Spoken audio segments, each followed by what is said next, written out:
Hello, good day. Welcome to the chat on Naija Watch. My name is Ima, reporting from Lagos, Nigeria. How are you doing? Good morning, good afternoon, and good evening to my Naija Watch family across the globe. Yes, guys, I've been looking forward to having this broadcast with you people. How are you doing? Come on into the comment section. Let us talk. Please, the link has been posted. But please, panelists, do well to like this broadcast before you click on the link. And if you're just joining in, please do also like this broadcast in the course of this broadcast. Please like this broadcast. Thank you very much. All right, thank you to those in the house. Osakovo, hi, how you doing? Good afternoon to you. Thank you for being here. Lucky Iyamu, Mr. Lucky. It's been a long time since I last saw you here. How you doing? Lucky Iyamu, thank you for being here. And of course, Mommy Diaspora. Beautiful, dearest Mama, thank you for always. Good afternoon and welcome to this broadcast. And to you, my very own brother Nice, good afternoon to you, sir. Welcome to the broadcast. Yeah, thanks for having me. Good afternoon to you. I don't need to ask because I know you are doing good. Your Yes, your your energy alone. Yeah, thanks for having me. thank you. Thank you. You know, the energy just has to be different during the chat. Yes, it just has to be different. Welcome, God sent. God sent. How are you doing? Yes. Oh, how's Dubai? And I hope everything is going on just well. Thank you for being on this broadcast. If you are just joining in, welcome. We are just about to begin. Do also like this broadcast, share, invite someone onto the broadcast. And yes, ladies and gentlemen, do well to, send some super sticker or some super chats today. Do well to support us by clicking on the dollar sign to the right in the comment section, or you could do a direct transfer to our account numbers that will be posted on the screen. Thank you very much. Faith, let's just leave it at Faith. How are you doing, Faith? Thank you for being on this broadcast. How are you? All right, we've got a couple of happenings. So today we are going to be taking catching reactions on what has happened over the week in the course of last week and this week so far. So we'll just pick a few trending stories out there and we will deliberate. I promise you we'll have quite a time on here. So we'll be starting with this story that gladdens, yes, this particular story that gladdens my heart. That's the will be coming up. That's the will be coming up much later. But let's take this other story. Now this has to do with it says one way Lagos communities where policemen, government workers remove road signs and extort motorists. After the 137 vehicles that were auctioned, and they got lots of reactions as some of the people that were affected by this act had or they had no other source of income. You had families crying bitterly. People were broken from that operation or from that act that was carried out, even though that is what the law says. But people have come to react, and some Lagosians, yes, the people of Onitsire, that's around Itire, Lagos, have come out to say that some of these policemen and government workers, as these JT tax force people, these people that work with the thugs, and even last month were fingered into this. They say that they go to these areas, these streets where there are one ways, and you do not know, there are no signs there. They just jump and say, well, this is one way, you've taken, and that's what they do. And they've come out to, calling them out and hoping that the police, will take action, regarding this situation. This is actually very, very bad for, I mean, you should see someone taking one way and try to help the person and not jump on to arrest the person or even create an avenue for you to even arrest the person. They need to stop ripping people and help people. All right, we have another story of this Ekiti church guard. Okay, this Ekiti church guard, he was working as a security guard with Christ Apostolic Church campground, EKG or EKG. So there in Ekiti State, he resigned a couple of months ago, only for him to go to the church on Sunday. Having worked as a security personnel there, he knows everywhere. He knows everywhere, and he knows the timing. He knows how operations are being carried out in the church. He waited until after the church service.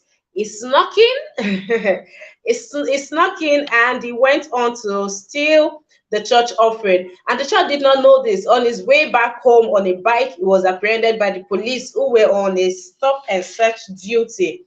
And that was how they caught this young man with, you know how offering money are now, all folded and stuff. So they caught the guy, in the course of interrogation, or where he got this kind of money from and such huge sum of amount. Got to know that he stole it from the church where he once worked as a security guy. Yes, so security man went inside church to go and steal money. All right, we'll move on to another story. Now, this story.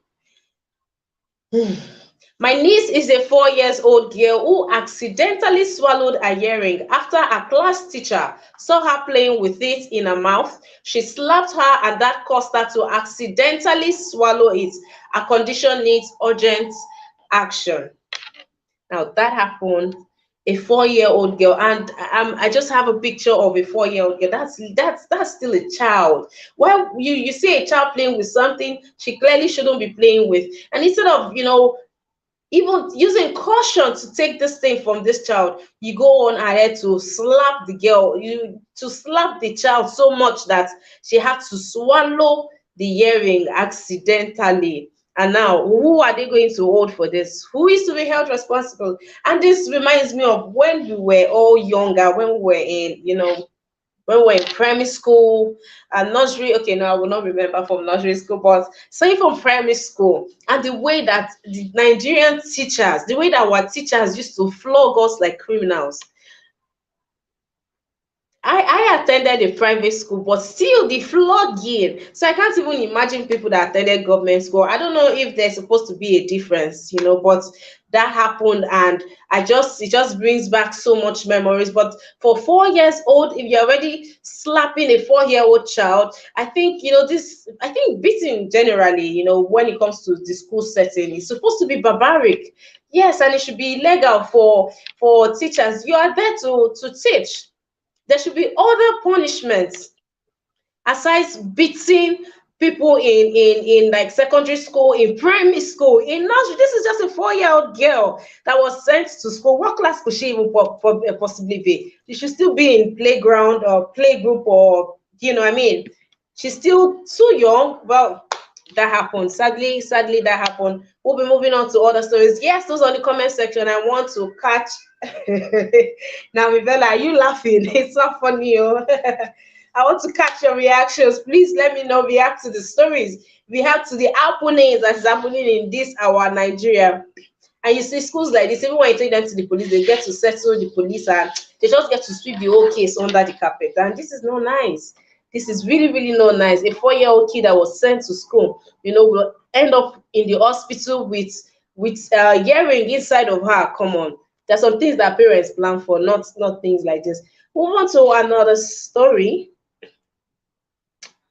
Let's see what story this is. Okay. Yes, another wonderful thing that happened in our country.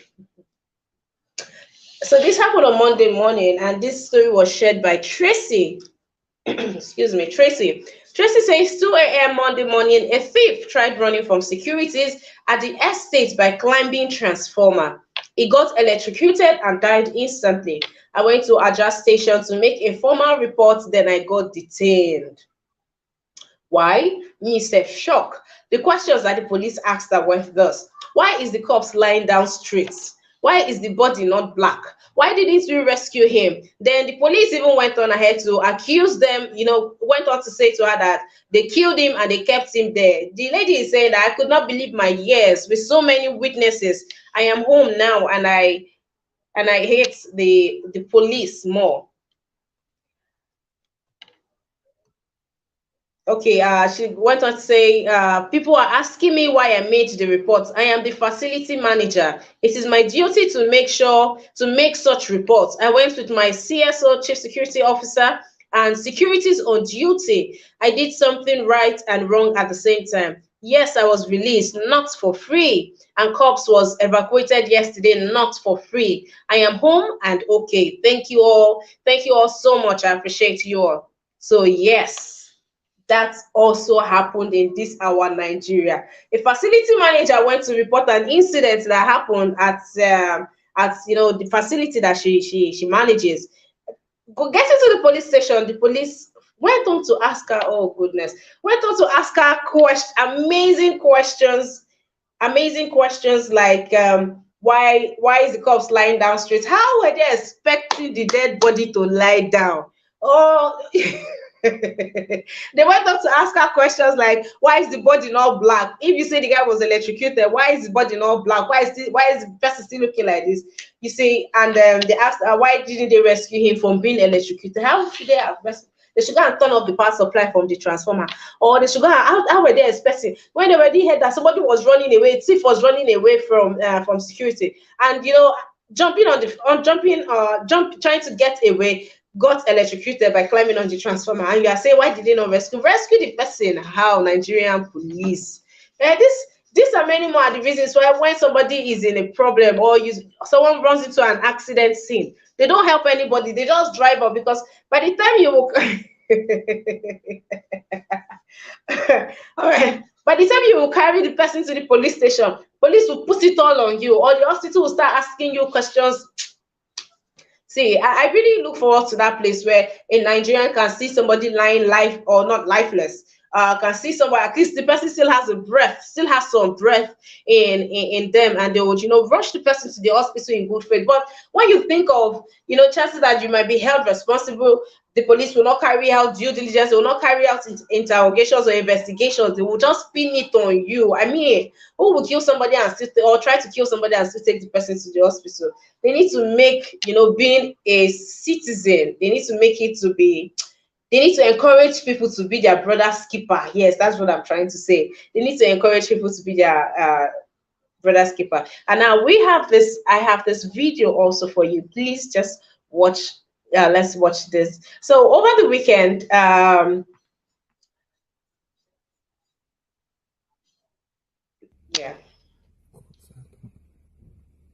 Wah, cô sang tụi mày.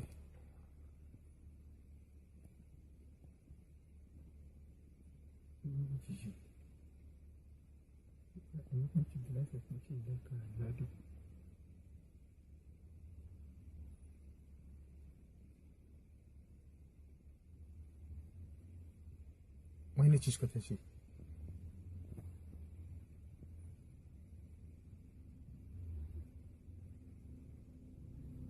That's a video of Governor Umais supervising military men beating some people. They say these are civilians, that civil servants that came late for the commissioning of a project, and he went on ahead to supervise. That military flog them. If you watch there the picture, you see the military men flogging some people that were kneeling, men that were kneeling, or say young guys that were kneeling, and once they are flogged, they get up and they go. But that's as much as the person could cover for us, or that's as much as the person could cover.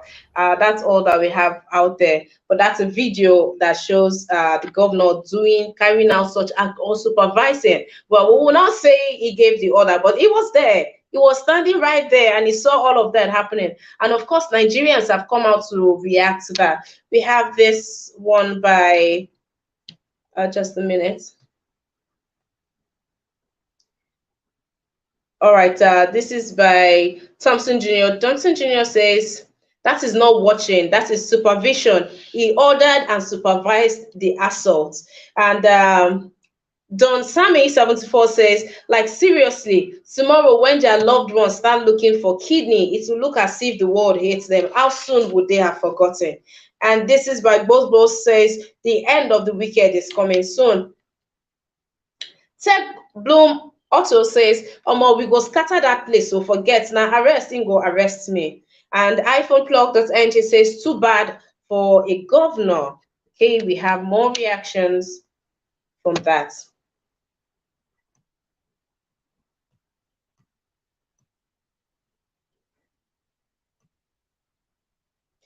Bobby Daniel O says, same APC, yeah. If you are not satisfied with what your workers are doing, why not sack them or lay them off? But flog people's parents because you are the governor of Ebonyi State?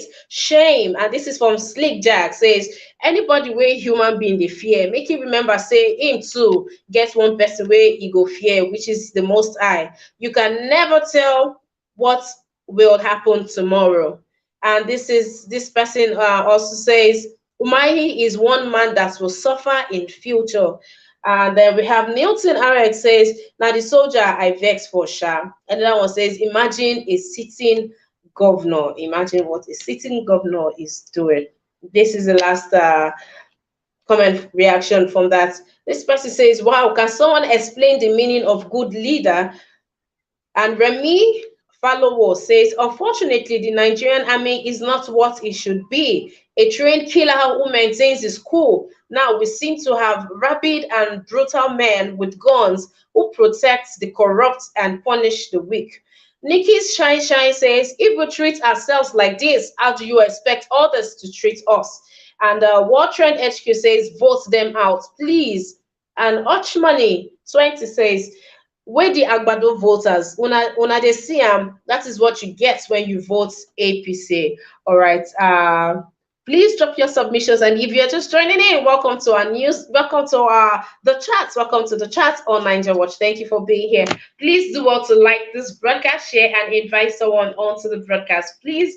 And thank you very much. Now, let's see this video of what has caused the internet sensation, and this has been termed the longest traffic ever in Nigeria. You guys, you think yes, this probably is happening in Lagos, but no. For the first time, I'm surprised that this record was not broken in Lagos, but no. Let's Nigeria, and some drivers have been here for more than 1 week now, yet no movement. How long have you been held up in this traffic? It's almost a week and then now. A week plus? Yes, a week plus now. You've been in this traffic for more than 1 week? Yeah. A week and how many days? A week and 2 days now. Jesus Christ! Look at mosquito bites everywhere on their skin. These guys have been living outside for days now. Oh my, people are suffering in this country. Sir, please, can you tell the viewers how many days you've been held up in this traffic? Almost 6 days now. How much do they make for this your driving work? How much do they pay you every month? Every month, that 5,000 naira they pay for.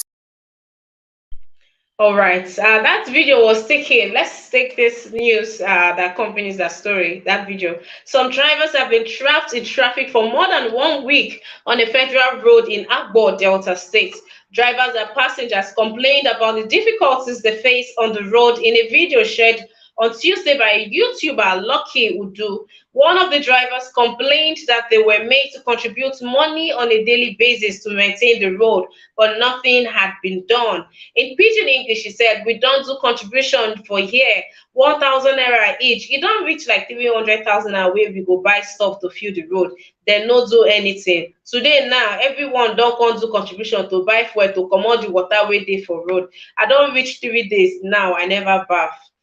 Some of the drivers who spoke with Udu revealed that they have been on the road for 6 days, another for longer than 1 week. Naija, which way? Which way, Naija? Mr. Charles, good day to you and welcome to this broadcast. How are you doing, Mr. Charles? I'm very well, Mrs. Emma. How are you today? I'm doing just fine. I'm doing really fine. Thank you very much. Welcome to the broadcast. I need to catch your reactions. You see, when you hear all these things that is happening in Nigeria, if you are telling it to your friends or if people around you sees it, they will ask you, is this real or is it one of the comedies that happens in Nigeria? That's what most of my friends, they used to ask me. They would ask me, all these things, are they real or one of those comedies that they used to see on the social media that Nigerians used to do? I will tell them that it's real. Look at what Governor Dave Umahi did to workers. And if you, tomorrow, if you ask him, he will just deny of it. That's enough. He didn't do such a thing. Concerning the road, I could remember 2000, that should be around 2005, 2006. I used to travel from Owerri to Lagos almost 2 times in a month. Then sometimes, honestly, I don't know that I don't know that up to now that road will still remain like that, because sometimes I will leave on a chair maybe after flyover heading to Lagos around that harbor side. You will stay on. You will be there for almost 24 hours before you get to Lagos. Up to now, Nigerians are still suffering from, honestly. I don't know who will come and deliver Nigeria from all this nonsense going on in Nigeria. Because when you look around, travel to all the, even I'm not talking of Western world, but neighboring countries in the world, in Africa, have moved on. They have all moved on. Nigeria is still struggling. It's not that there is no money. Our money is going in the hand of few politicians. They are using it to take care of themselves, our families, friends, girlfriends, relatives. That's what they use it. But do the needful, they can't do it. I was discussing with one of my brothers yesterday. I was asking, I said, look at, in my community, we have about 3 communities that are supposed to have good hospital built by government. But people don't have. These are the things that is going on in Nigeria. And what baffles me most is this. Now the election is coming up. The same people who has impoverished them, the same people who has put them in that condition, you see many people clapping, following them, shouting that they will vote for them. You know, sometimes when I look at all this, I feel like it's not better. I start having pity for these people, because if I don't think they deserve having pity on, because they don't. If your condition, you are tired of your situation or condition, you take a drastic measure immediately. You take a decision. But these people, they are not learning. Now election is coming. Everybody is waiting for 10,000, 5,000 for after 4 years. And the things are remaining the same. Nothing is changing. And my dear, you can give another pen, because I don't want to be dwelling on all these things, because it doesn't give joy, honestly. Let me leave another person to speak. Okay, just you and I on the studio today. So today, Mr. Charles, we will be doing the talking. So also, did you miss out on the story of the facility manager that went to report an incident at a place, and the police were asking her? Oh, that one. You see, this is the thing that happens in Nigeria. Look at it.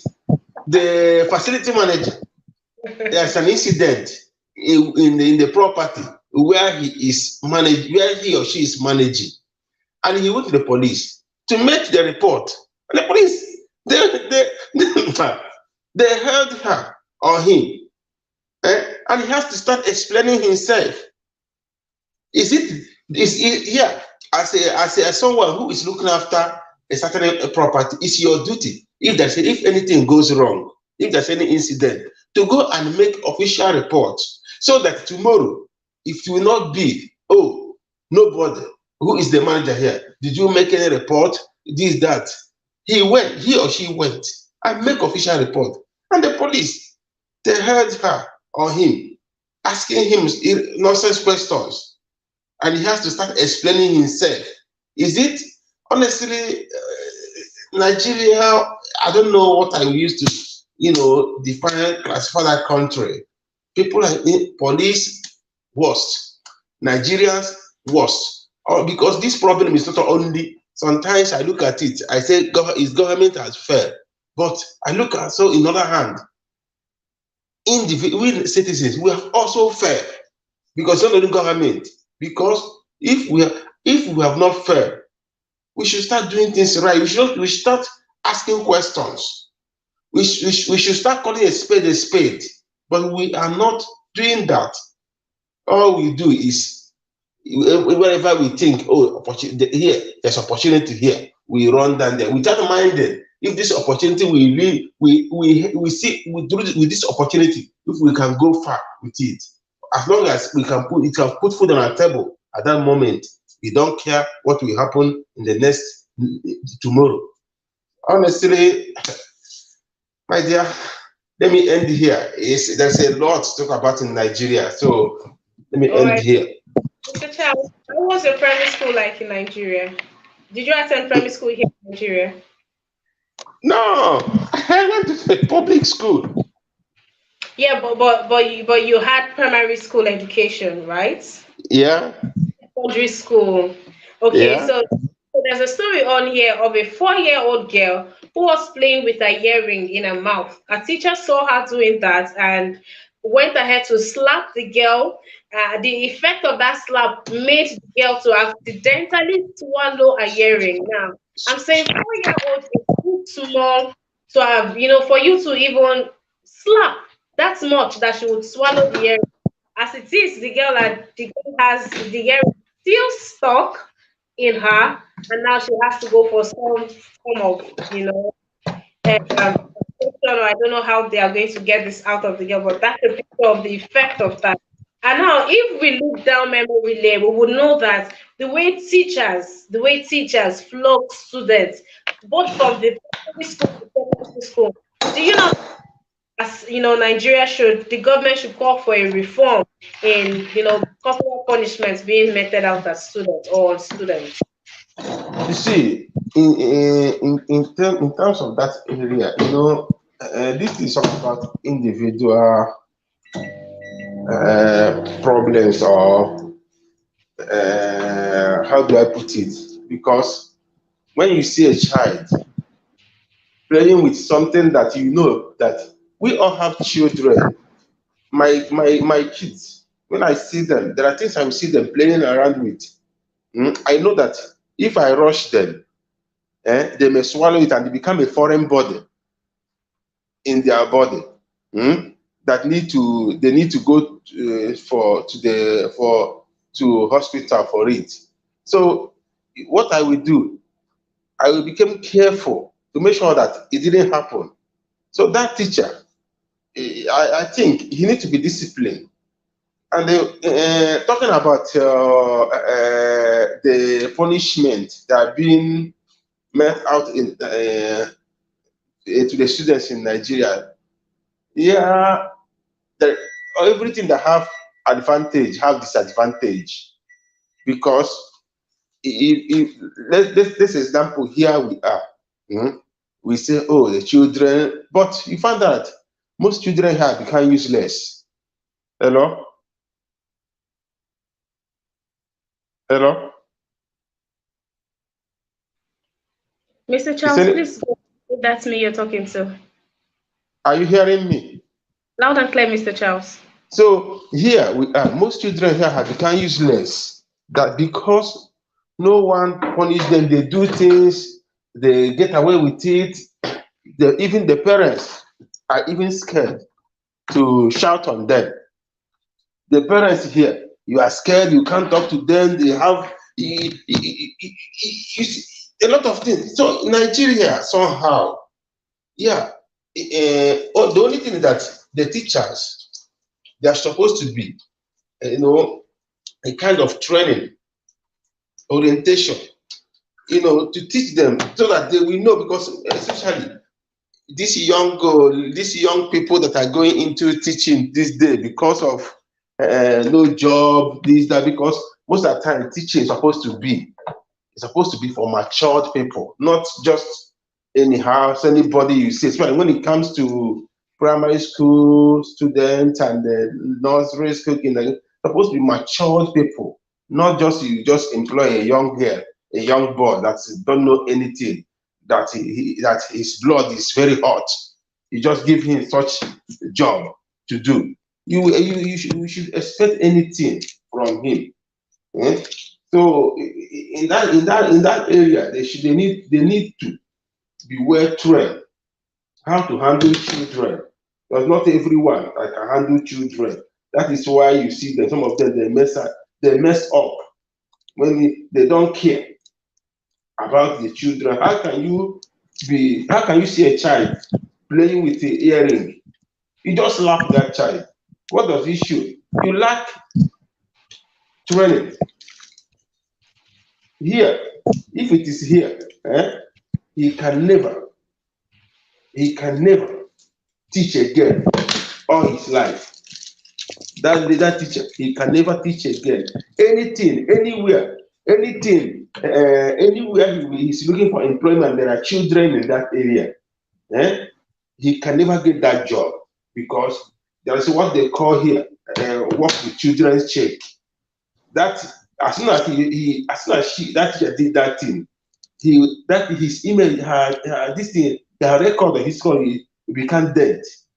Because before you work with children again, you have to be clear from that department. So nobody will clear him again. He can never do that job again because that's why most of them, they are careless in their job because no one checks them, no one monitors them. When they do things, there's no consequence for it. They do things, they get away with it. That's why it happened. Thank you. All right, Charles. Yes, thank you, Mr. Charles, for your submission, and thank you for holding it down with me on the broadcast. If you're just joining, welcome to the chat on Naija Watch. I welcome you once again. Thank you for being here. Please do well to like the broadcast, do well to share and invite someone on to the broadcast.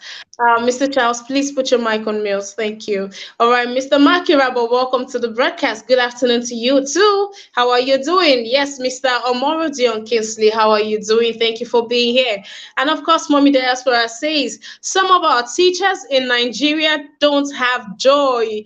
They put fear in the students so much that it will block the child's ability to learn. All these things needs to be looked into after 2023. I think so. I think we should do away with the era of where teachers will be beating students like animals. I mean, if that's just a 4-year-old child, just a 4-year-old child, she should know better. He or she should know better than slapping the child so much that the child swallowed that earring. Now, what do you say to the parents?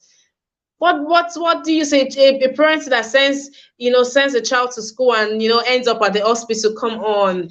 These things can be avoided, and I hope that the right authorities look into it. The carelessness coming out from the schools lately, they are nothing to write home about. But nice, welcome back into the broadcast. Yeah, thank you again. Thanks for having me. Yeah, sorry, I was having network issues. That's why I left. So. All right, sir. Welcome back. Yeah, thanks.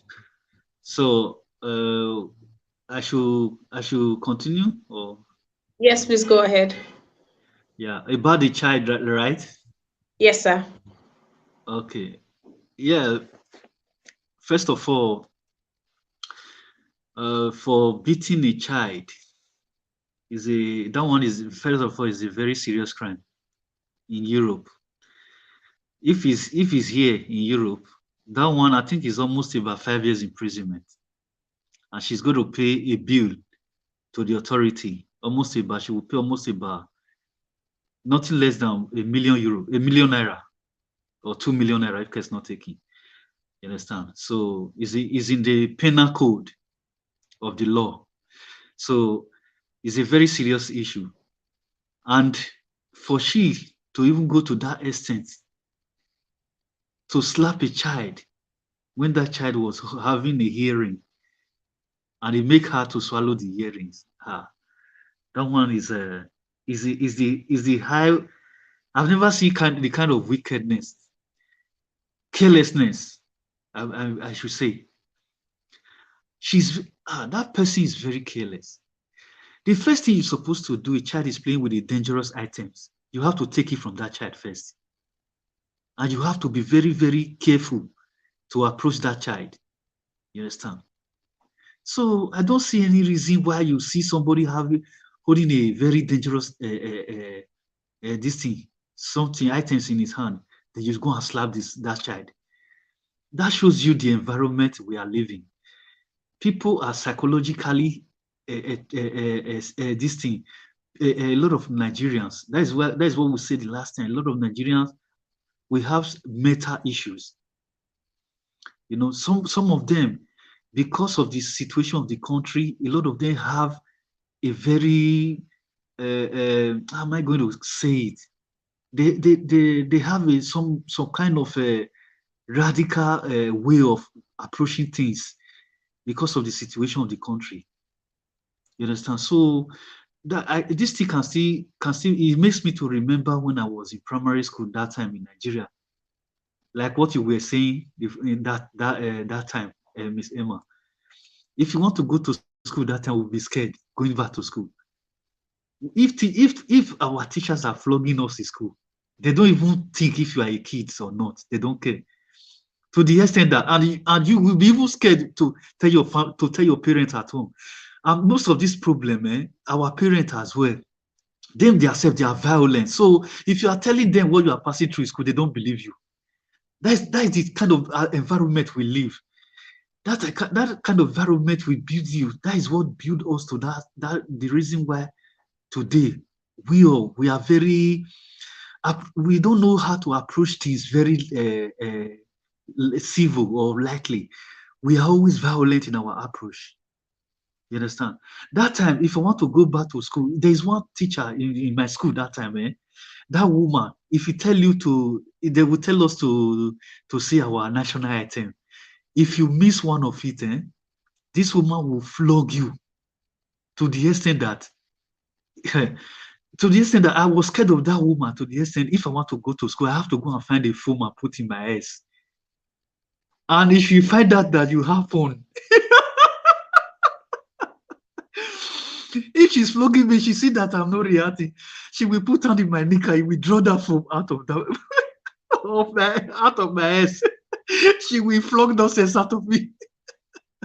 And some of my friends, I'm telling you, and if you go home, fear will not let you tell your parents. And my mother as well, she's very my mother as well, she herself, I don't know how I'm going to describe her, you know. So I just keep it to myself. The only solution, if you want to go back to school, you have to find a way to make sure you avoid all those beatings. So those things traumatize kids.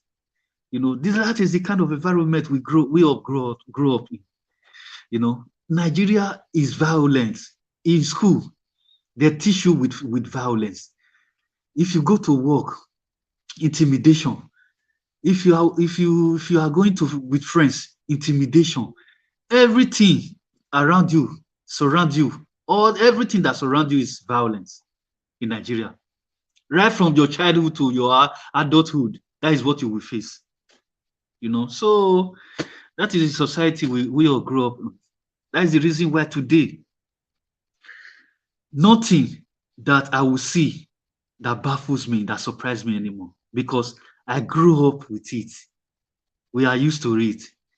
Sister Ima, there are some things Nigerian person will pass through. If other person that does not grow up in Nigerian environment, if that person just face little of it, he will commit suicide.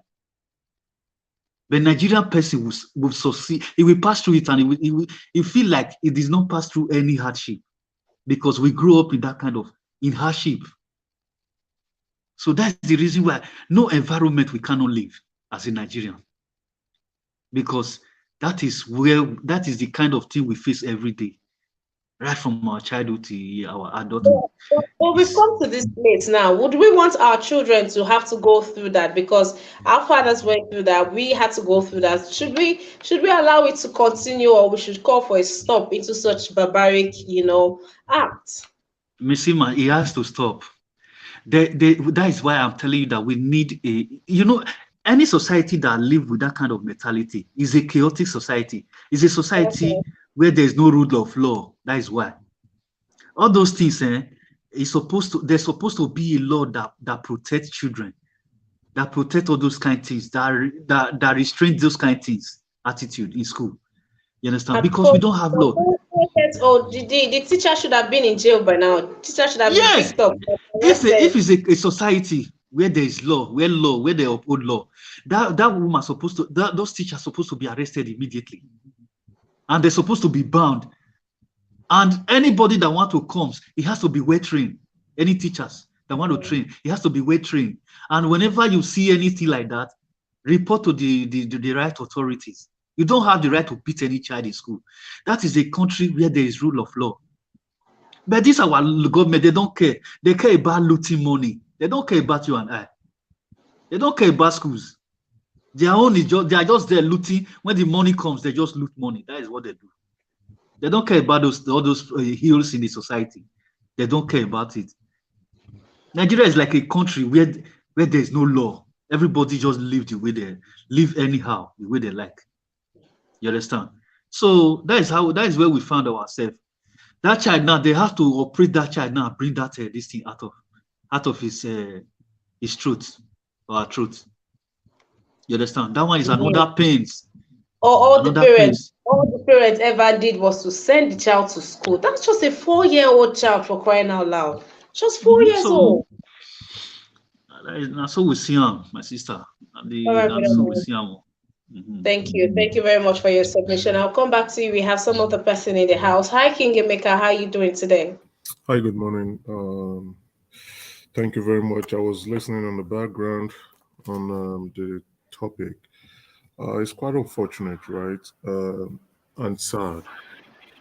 Apparently, I benefited. I think it's a private school, right?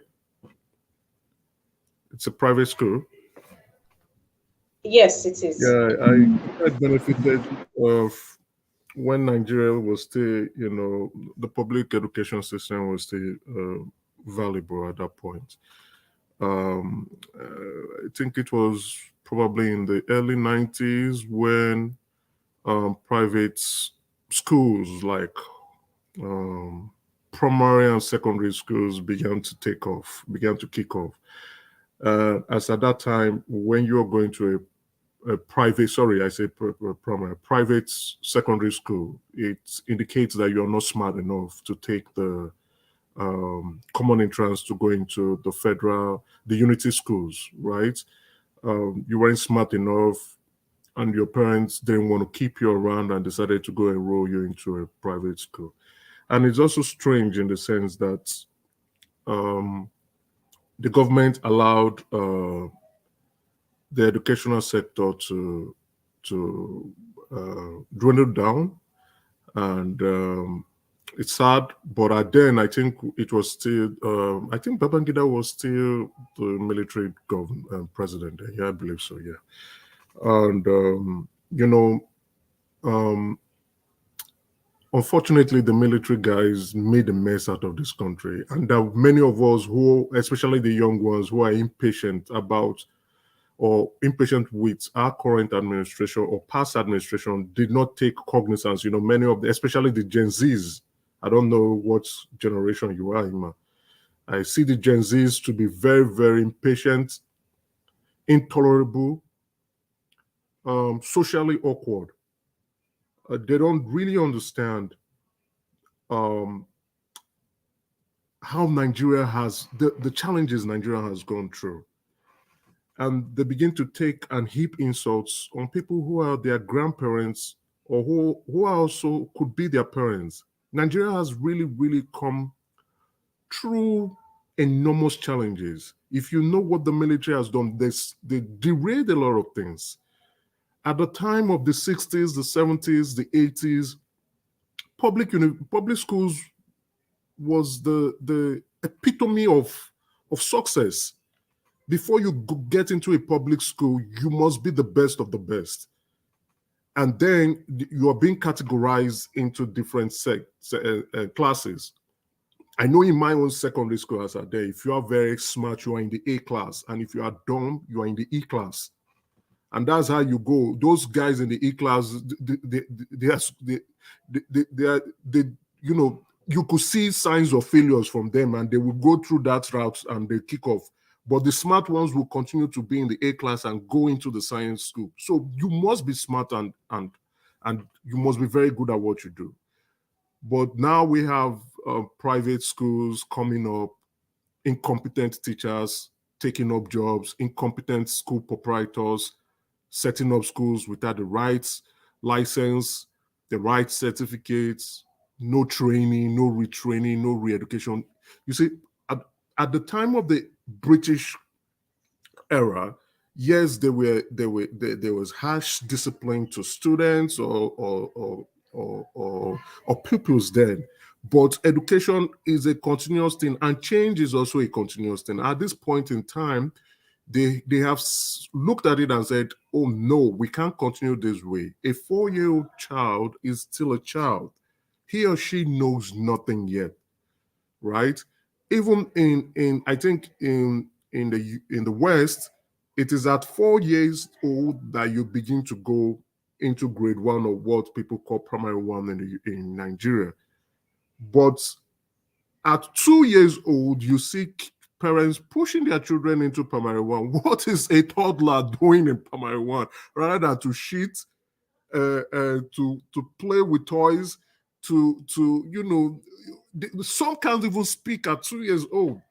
But then you have teachers who are incompetent, do not know how to handle kids, do not have the right training, do not have the right exposures attending to these kids. That's what you're going to have, right? That's what you're going to experience. A child who probably do not understand what she or she's doing, trying to play with something. What you need to do is to try to grab that child, take that stuff out, but you are slapping the child with that metal right in her mouth. What do you expect? I don't know what the parents are going to do. I don't know. I know in Nigeria, everybody is, please, is the work of the devil. But that devil needs to be smacked out of your face, and you need to learn lessons for other people, for other teachers, not just you, but for other teachers to learn that there could be repercussions for such actions in the future. And the school too, it gives room for the government to step in, to look at what the school is doing, to assess the mental health of those teachers and the ability for them to be called teachers. Here in Canada, teaching is a difficult job to enter. A lot of they don't take anybody anyhow. You must have that temperament. You must be calm. You must be patient with children, because they are still learning, they are still growing, they are still trying to be exposed to the world. And it's strange that I don't know, you're beating a child that is not even yours, and you're trying.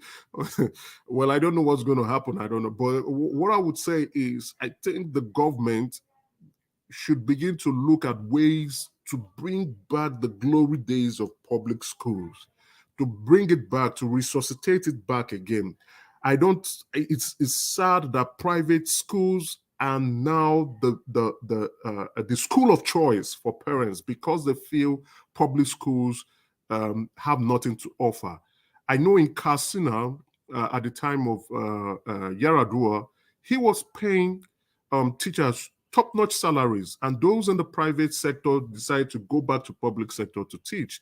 And the secondary school for public schools was really competing and pushed out the private sectors, that those who probably say, oh, they do not want to maybe, I don't know, just decide, okay, they take their dumb kids and they throw them into private schools. But I also see the Lagos states doing something likewise, but there is not enough public schools to cater for the population of the country. We need to bring public schools. Why I'm pushing for public schools is that they can't be regulated properly, because you don't know where anybody can set up a school these days. Anybody can just put up a shade and call it a school and begin to take in students. And before the government gets their eye into that school is so big enough, you don't know what to do. You just say, okay, let's just manage what's happening. But with public schools, they can be regulated, they can be controlled, they can dictate the terms of how the educational system for a country can go and move forward. Put them in their proper place and ensure that they only hire competent teachers. And these teachers will continue to go for training, retraining, re-education, and to change the curriculum activities of the school to push cultural, good educational values in our students. But yeah, that's what I would say. It's sad, looking at way our educational system is going is really, really sad. All right, King Emeka, thank you very much for that. Yes, very sincere and very thoughtful submission. Yes, yes, yes. The government really needs to look into it. And I wanted to correct the notion of late. We've had a private school. We've had them in the news for very wrong reasons. So I don't think people are clamoring to send their kids to private school anymore because you have private school that are with kids whose parents do not have time for them, that are being trained by nannies, that are being trained by relatives. I mean, now we have working dads and working moms. We have parents who are, they're not investing in parenting, as our mothers or our fathers back then used to. Everybody wants to be successful in their own field. Everybody wants to be a CEO. And then you look at the economy of the country as well. All hands that just has to be on deck. So, there are mixed reactions as to the place of private school these days. There are mixed reactions to that. All right, Sorry, let's just to chime in a little bit. I just also want to speak about daycares. Who is giving licenses to those opening daycares in Nigeria? That's another issue again that needs to be looked into. You see daycare. I think the last time I was in Nigeria, I was in the Lekki area. I was seeing some people using maybe their spare rooms to do daycares. The government is not aware. Anyway, let's move on. All right, King Emeka. Actually, that is almost like a norm, but they say that's the humble beginning. All right, Mommy Diaspora, this comment is from her. She says, in Africa, we call wickedness discipline. Nigeria frustrates every one of us. If we are asked to give everyone a psychological evaluation, the results will show most of us are damaged right from kindergarten. Yes, and that's why when I saw the story, it did touch my heart. 4 years old, that's a child that is still in diapers. 4 years old is still too young to be smacked so hard that she had to swallow what was in her mouth. Oh dear.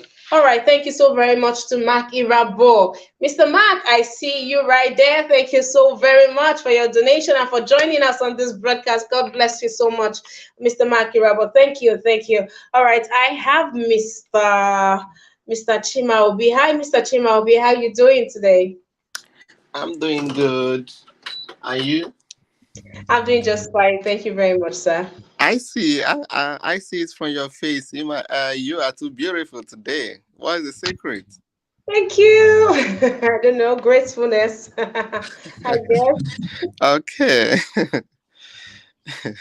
Yeah, I just joined in, so I don't know the actual topic of the discussion. Okay, we have a couple of topics on here. We are lighting what has happened in Nigeria over time. So this little girl, there's this little girl who was sent to school. The teacher saw her playing with a earring in her mouth. She's a 4-year-old young girl, yes, a young girl, 4 years old. She was playing with the earring in her mouth, and the teacher slapped her, and she accidentally swallowed the earring. That's the picture on there. And we are discussing, if you've had your primary and secondary school education in Nigeria, you can relate to how these teachers, the way they manhandle, the way they flog somebody like an animal. Now, if they are going to start doing this to a young girl of just 4 years old, I mean, should we not call for this kind of corporal punishment to be abolished, or maybe have age brackets or age group for this? But definitely we cannot go on like this. That our fathers experienced this, and we also experience this, doesn't mean that we should leave nothing for our children. That is Mr. Chimabo. Oh, that is so sad. That is so sad to see a child being punished like this, because one is not encouraging any child out there. Like when you see somebody doing something, maybe you think that is wrong, there are so many ways you can provide a solution. It is not by direct attacking that, because this is a child just 4 years old. You don't know how this child is being trained at home. You don't know the kind of parents this child have. You don't know the kind of siblings this child have. And because she's in school and you are the teacher, then you use your power as a teacher to punish him. And now this is what has become. Yeah, it is sad. That is why in our country there are so many mistakes. This time around is not the government's fault. That teacher, I believe, he or she was not trained to behave this way. And the government supposed to use this teacher to show an example so that every other teacher, wherever they are, have to learn. I could also recall the issue of this boy that was killed in Lagos in a private school. Is it Doorway or something like that school? That boy that was killed, and till today the school and the government has not provided any solution. you you you know so beating a child that you see that are doing something wrong is wrong. To me, it's not your child. He's there to learn.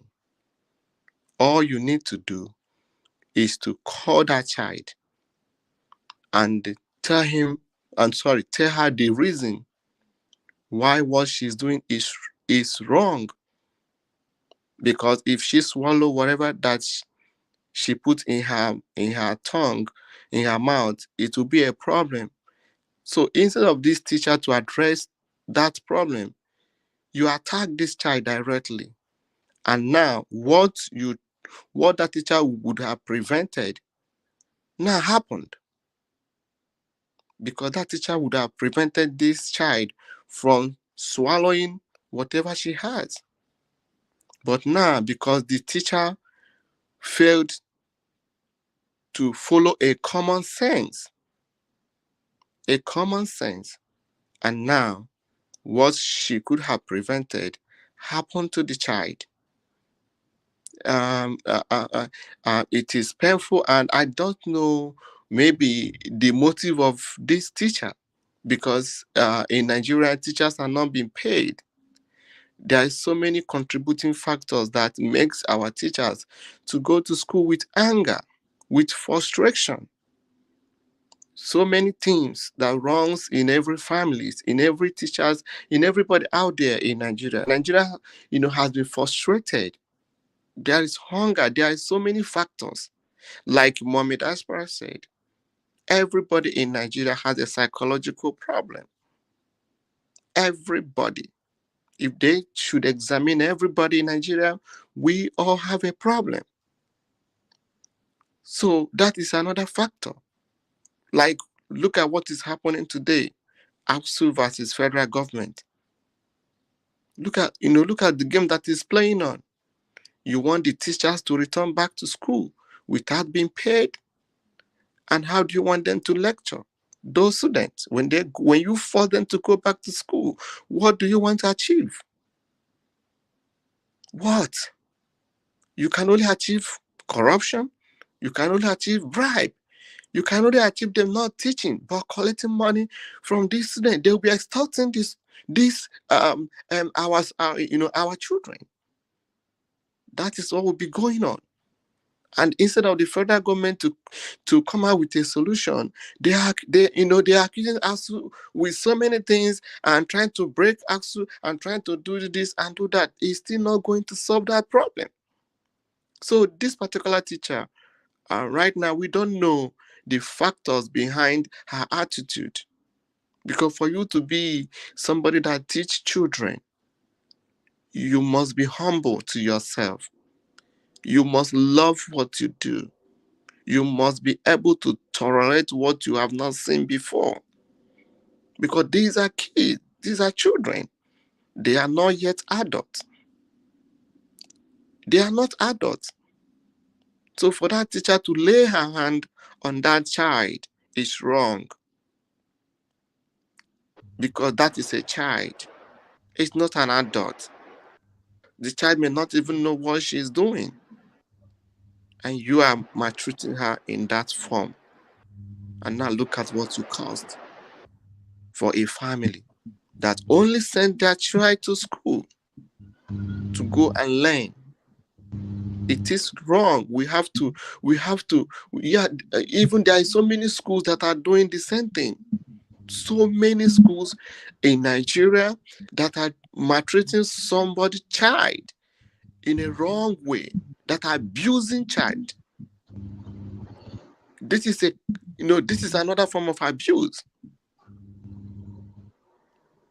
This is another form of abuse. You cannot abuse a child in this manner. Yes, maybe you are trying to do something good.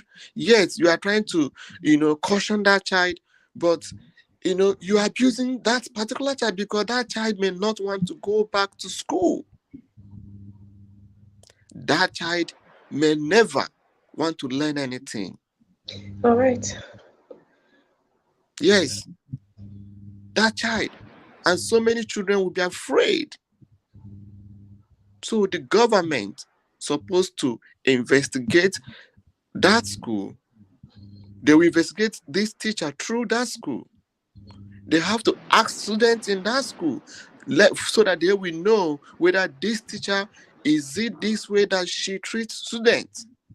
Or is it only that particular student that she has beaten like this before? They have to do that. They have to do that. Because for that child, I'm telling you, it will be difficult for that child to make it. The trauma she's going through, she will never forget it. Even as a child, until adulthood, she will never forget it. All right, Mr. Chima. Thank you. Thank you very much for your submission, and thank you for joining this conversation. Thank you. Mr. Chubuzo, how are you doing, Mr. Chubuzo? How are you, Emma? Good day, everyone. Yeah, all right. What is trending in Nigeria about teaching and the beating of the young child is a very sad story, but we mustn't deny this because this is our part of training that our parents have given us. This is a part of training our teachers during any person that went to school in Nigeria experienced all this kind of fact. But what happened is teachers are not doing their mandatory job because all those kids there are coming there to learn, and you are there to, as a teacher, to guide them. And whenever they make mistake, because why they are coming to learn is all about they couldn't get that fact from home, so you are there to guide them, give them that training they deserve, so that they will use that training when they grow up. So you need to guide them, put them in a right direction. You don't need to mislead them. You don't need to mislead them, and prove to them that this is not a welcome environment for them, because these are young people, very young, 4 years. It doesn't know nothing. It got nothing to offer. You are to guide them. So, but anybody that went to school in Nigeria know that this process has been there for a very long time. This is not a new thing in Nigeria. It's not a new thing. This is a common thing in every school, very, very common thing in every school in Nigeria. But it just happened that the teacher could not handle the situation, but the anger pushed him or her to act like that. Unfortunately, the result is this. So what happened is our system, Nigerian educational system, is number one, completely out of order. Nothing is happening. The system is not working. Everybody is not happy.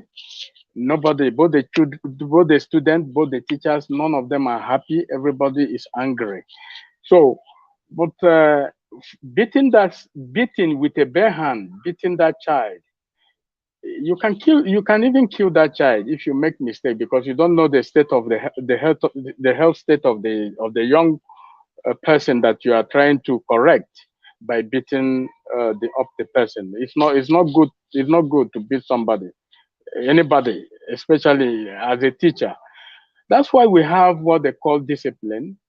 No, though the child is too small, but there is a particular discipline you could have, commenced, so that the child can be able to learn a little bit of lesson from there. Not to beat, not to beat her or he. It's very completely wrong. Very wrong. You can kill that child. Like I repeat again. So what happened is our system, our government. You can see that ASU is still on strike. These are educational departments. The government still turned deaf ear. They don't even want to listen. They are using that their command. You must go back to school. In whose effort and on whose payment? Because you need to pay these people before they will resume back to school. Government is turning deaf ear. They don't want to listen. So what happened is everything that teacher did was completely wrong. He's not supposed to beat up that child. He could have disciplined, not to beat. You call the child, come, just say, like your child. You just interrogate he or her a little bit. Then, and if you want to discipline the child, there's a minimum way of disciplining a child, not to beat. Like I repeat, you don't know the state of the health of that child. You can kill the child by beating that child with bare hand. So, but anyway, that is the situation we find ourselves in Nigeria. And no, we mustn't take this out, because this is a process every Nigerian child go whenever they went to any department of any kind of education. They must go this process. Your teacher is rude. They must deal with you massively. They don't care whether you want to die or you don't want to die. They must take a very deadly measure to make sure that you hear the word they are trying to correct. So it's a cultural thing in Nigeria. So we mustn't take this thing out. But the only thing is, if at all we have a proper system, like as this child now was beaten, you take the teacher to court.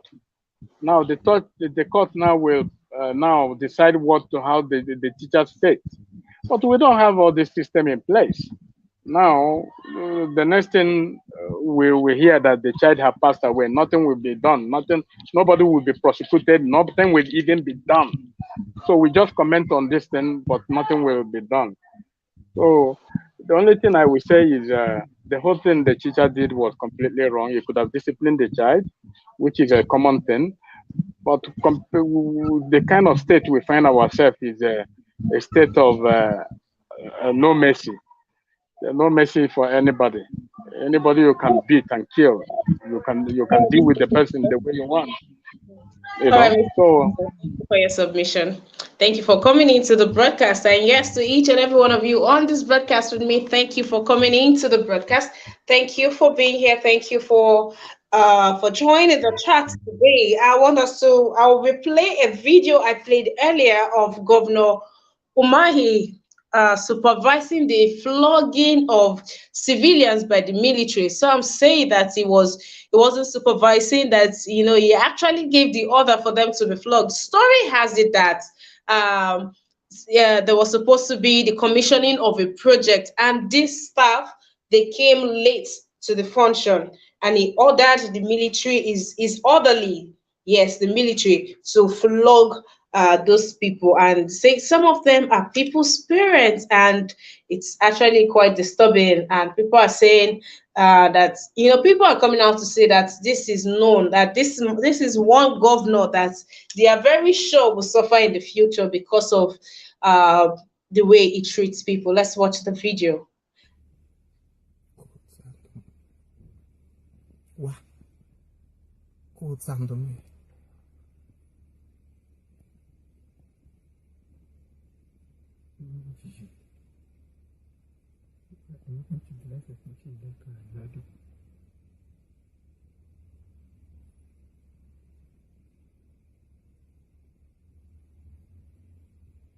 When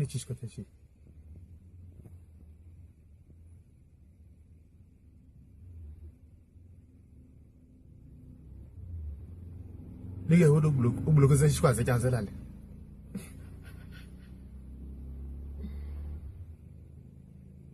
Awak kwang ba lag bala ru brigri. Ichirabu. Ichirabu. Bun, entah mandu bun. Evda ngoni ke ma, ngoni ka sa, evda wa si to ti bon. Evda de si. Sa ba asu ba na da ka. Dia ngata sini. Okay, tak.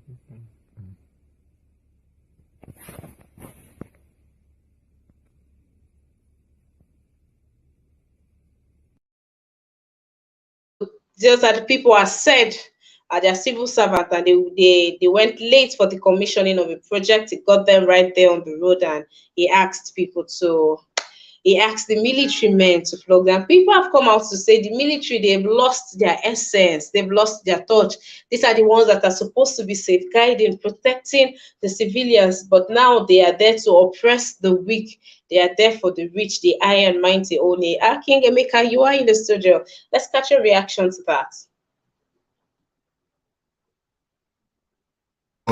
Yeah, I just want to be very sure, why I'm a bit skeptical of that information, of this video you just played. Why I'm skeptical is because I looked at it, your narration, it doesn't describe your narration, right? I see maybe like the vehicle, I think, which maybe in which the governor is occupying is on the other lane, and the people they are being trashed are on the other side.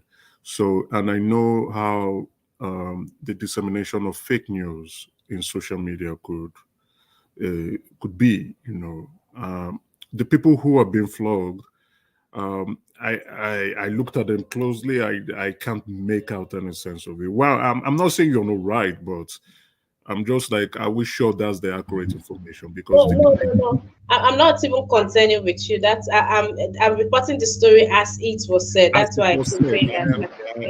If we even try to leave out my narration to this, let's pretend that if we leave out my narration to this as they do not follow what you say, whatever reason could be enough. This is what we're talking about earlier with even the teachers flogging students. Like, can we leave this era where we are being treated like animals? When someone does a thing, shouldn't they be tried and the appropriate punishments be given? But beating, gathering people and beating, like, we need to, these people need to stop treating us like animals. At the end of the day, that is what I am. That's the submission that I am bringing on here.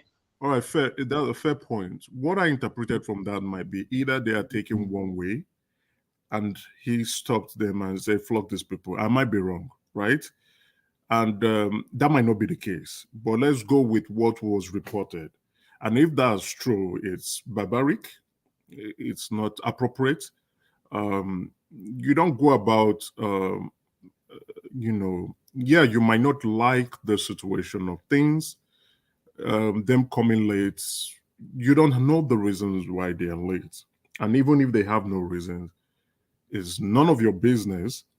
As a governor, an executive governor, you shouldn't show your hands, or you shouldn't be overbearing. Going about instructing the military to flog those you are supposed to be subservient to is strange. But why I'm not also discounting this story is that it can be true. Our governors are overbearing. They're emperors. But they tend to forget something, that power is transit. You're there to serve for a couple of years, maybe best case scenario, 8 years, worst case scenario, just 4 if you were able to win your elections. And at that point, you should be leaving long-lasting legacies and policies that you should be remembered for. Because once you are done with your tenure, you are off to do whatever you want to do, best known to you.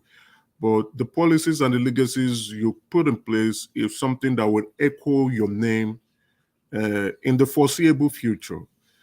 What I would say, if this story is actually true, is well, those individuals who might have been offended by these actions, no big deal. You take it on with good stride. You wait for the governor to leave because the governor has immunity, and you institute a class action where he's now a civilian.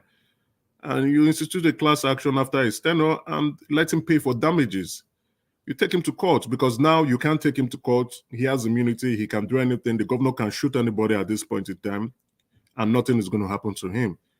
But you relax. If you're talking about we want to vote him out, I don't think that's possible. Our governors the governors in Nigeria are extremely powerful. They control their state. For you to win election as a governor is a big deal. It means you have a lot of influence. So that's why you keep saying governors who would not want to implement things keep winning elections, right? So you wait for him. When he's done, when he's not a civilian like yourself, you institute a class action against him, probably 200 million, and then let the court decide. Let the court decide the case. And I would say, yes, that's a violation of their human rights. You don't treat people like animals. And I believe the court will stand in the favor of those individuals and would address it appropriately. And the governor himself will pay the penalties for being stupid if the story is true. But again, is that us even having a practical conversation here? Because this will not be the first time that a governor would be, trashing his citizens. You see, I try to. Do they have a say? Do the people of Nigeria can they can they really take this governor, or when he becomes the ex-governor, can they really have we gotten to that place where the courts will give the just man or an ordinary man a fair hearing against the governor? Most definitely. I know a lot of Nigerians do not know or do not wish to exercise their rights, or maybe do not have the financial prowess to do so. Do not wish to. No, I'm stating the challenges that may have. They do not know, do not wish, or do not have the financial ability to do so, to exercise their rights. And I can tell you specifically. Or maybe the ones that has tried has been frustrated so much that others is just, taking on their fate. Regardless of it, I can tell you the governor, he can't do that. It's not everyone he would be able to do that to. Definitely. He's going to size you up to be able to do that. Even the military themselves, if when they see, there are certain individuals in that country, Nigerians do not yet to understand that there's classism in the country. There are certain individuals you can't try to do that also. The governor can't do that. We know this. We know this. That's why I'm saying that can an ordinary civilian just go and say, I want to fight this cause? We already know that this one. That's why I said a class action. A class action is where a group of people institute a lawsuit, right? So those people is now to their own is an option for them. What do we do? We've been aggrieved. Our right has been violated. Regardless of what may have happened, I don't think, or I have been humiliated, or we have been humiliated. They can approach a lawyer who is going to take up their case and take it to court. But I know in that country, we approach things differently. We approach things in a way that sometimes you begin to question some reasonings. Where, I've had cases, somebody went to stay, jungle justice was better, that and that individual. That was wrong. Two wrongs cannot be right. So if those individuals, if the story is actually true, the advice I can give to them is, there's nothing you can do to this governor at this time. Even if you sue the state government, you probably would not win, or it might take a lot of time, going around to see what would happen for them, for the state government to pay damages. But just wait for the individual to be out of office. Then you sue him. There's nothing you can, when a lawsuit is brought before you, you must answer to it. You must come to court. He has to come to court. He has to hire a lawyer to come represent him, to come hear what he did. And then the judge will ask him, okay, look at the tape. Is it true? This is what you did. Let him come defend himself. I say, you have violated the rights of this individual. You have to pay them these damages. All right, King Emeka. Thank you for your submission. That's if the narration is true. But again, if they were taken one way, I think they should be flogged. because some of us do. Is that what is in the constitution? No. I just think that I think we should stop being treated like it's really displeasing. Why I say so is if you behave like an animal, you should be treated like an animal. Then what does the constitution say about animals being treated? you understand? You see, if you're using one way and you have been warned not to use one way, and you know you are not supposed to use one way, and you clearly know you are violating the Traffic Act, you should be flogged first. Maybe we should start to the government for creating a reason for people to use one way. If you're looking at the government is the first person to reach the agreement of orderliness and civilness in the society. I don't think any government would want to put to a big. I don't see that. I don't think that is true. But I know clearly, even right there in Lagos, you see people using one way like mad people. They are mad. You have to flog them first. You have to flog them first. Then before you now take them to meet a judge to assess their mental state.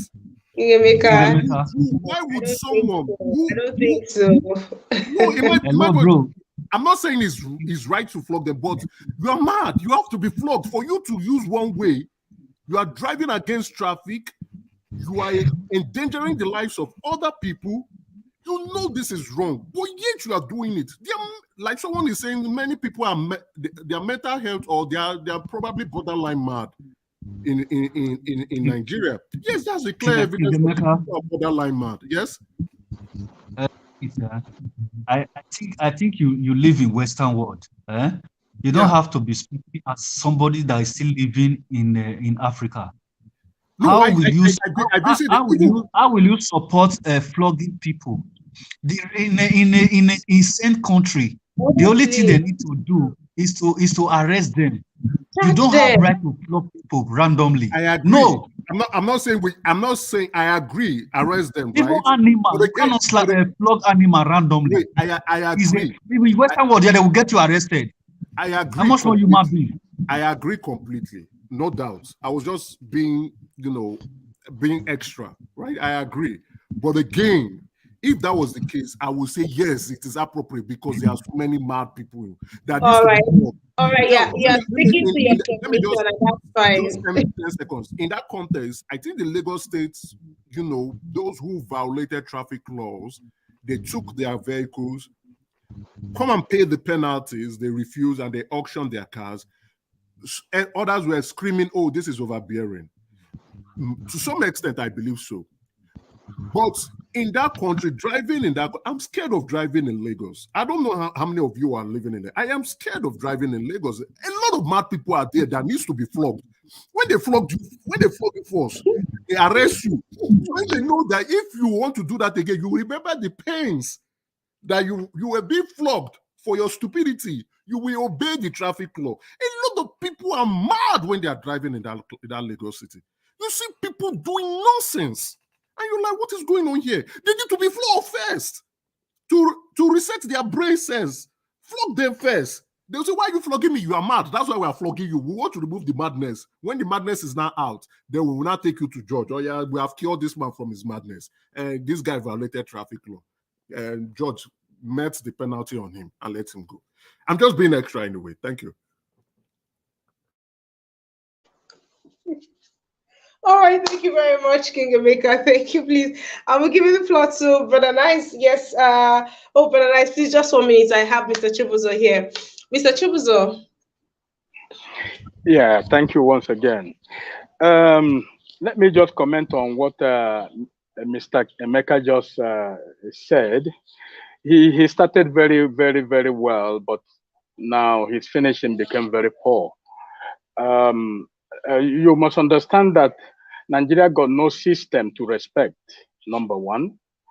There is no road in the very place these people are running. The infrastructure there is completely out of order. And the population is highly massive. No access road in Nigeria. There is no proper road network in Nigeria.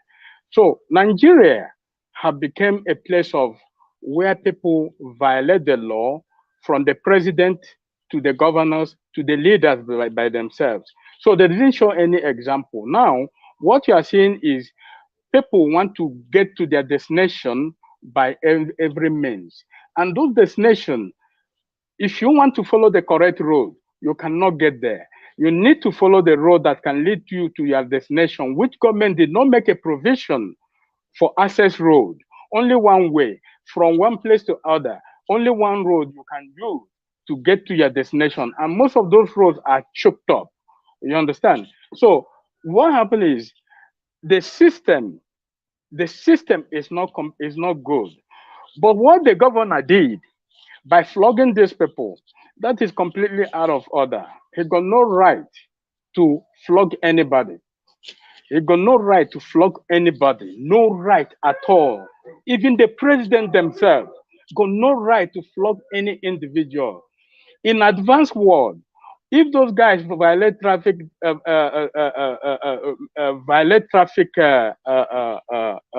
rules, what they do, they will stop you, issue you a ticket. They don't even pound your car. They issue you a ticket, collect your full information, issue you a ticket. Now, how you pay that ticket is when there is a roadblock, or maybe your disc expired. When you want to renew it, you have a traffic fine. Before they can renew your your disc. Now you have to pay all those fines. Then when they caught you on a checkpoint, such like roadblock, now they have to add another penalty to you. They don't make any arrest until the court decide warrant of arrest on you. Now you become a wanted person. Then you have to go to court. But now, look at the kind of country we are living in. We are living like a savage kingdom, where everybody so far you have power, you can kill anybody as much as you can. You can intimidate anybody as much as you can. What the governor did was completely wrong, if at all the video was true. But what he did was completely wrong. Army is not supposed to be there, number one. The people who are supposed to take care of that department was the traffic department, not even the police, because that is not offense. That is a violation of traffic. That is a traffic department, not police. It's not that is not a criminal offense. That is a traffic. Hello? Mr. Chubuzo, please, just for the record, I can't say for certain why that happened, but the story that accompanied this video says that they came late for the commissioning of a project. Those are civil servants that came late. The governor got there before them, so he was angry and asked the security, the military guys, to beat those people. Now that's it. And now that story is being questioned by Mr. Emeka, and he's saying that.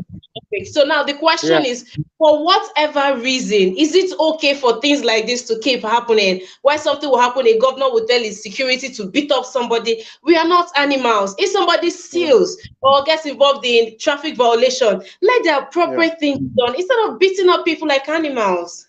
Yeah, that is what I'm saying. Coming late in that kind of event is not a crime, because there is a lot of things that you live in Nigeria. There is a lot of things that can make people not to keep their appointment. The road network is not good.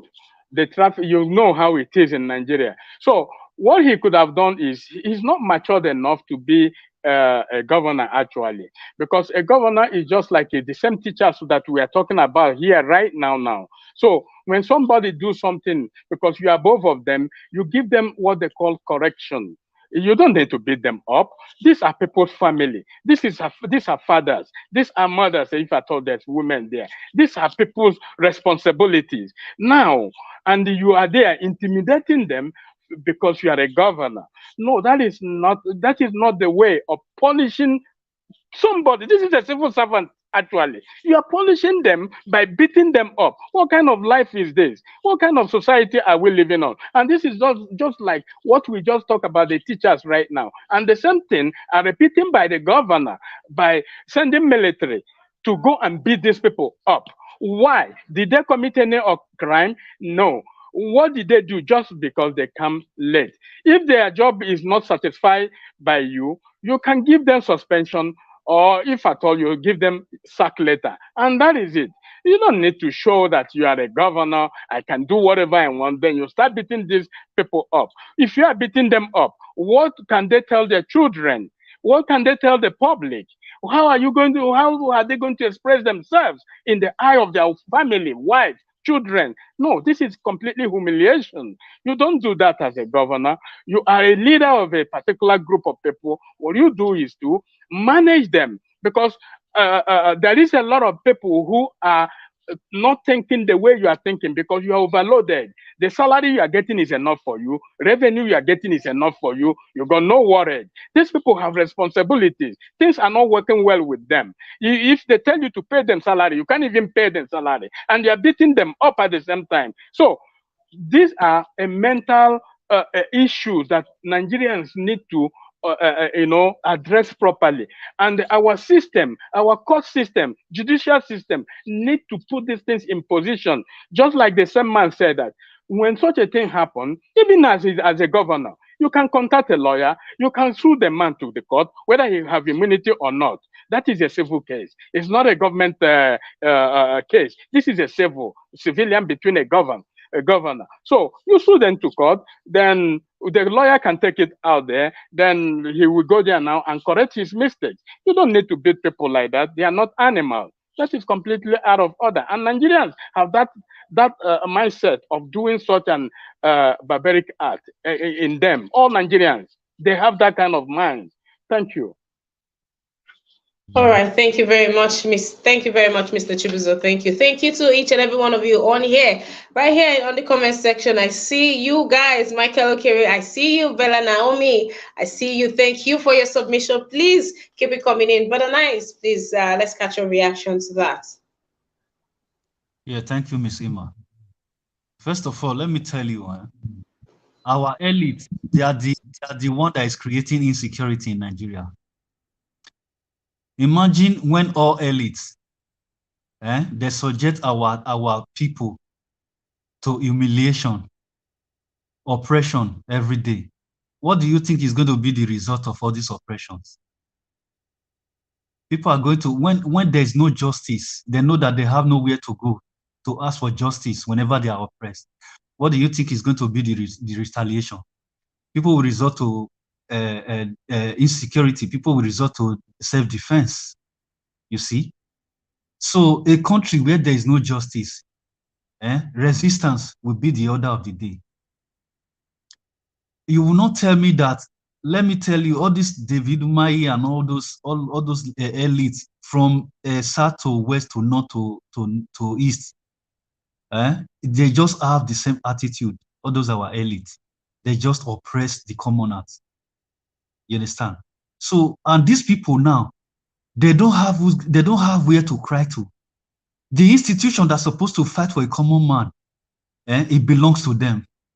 They have already cajoled the institution, the justice system. So tell me, how insecurity is going to stop in that kind of country? What the common man will do, they will resort to self-defense. The luck they have, our people are very resilient. You understand? If it's, go and look at Jamaica. Jamaica, sometimes they kill their elite. In US as well, California. You understand? When those guys they see that nobody will fight for them. Some of them will resort to self-defense. They will go, all of them some of them have their gun. They will start killing police, killing elite.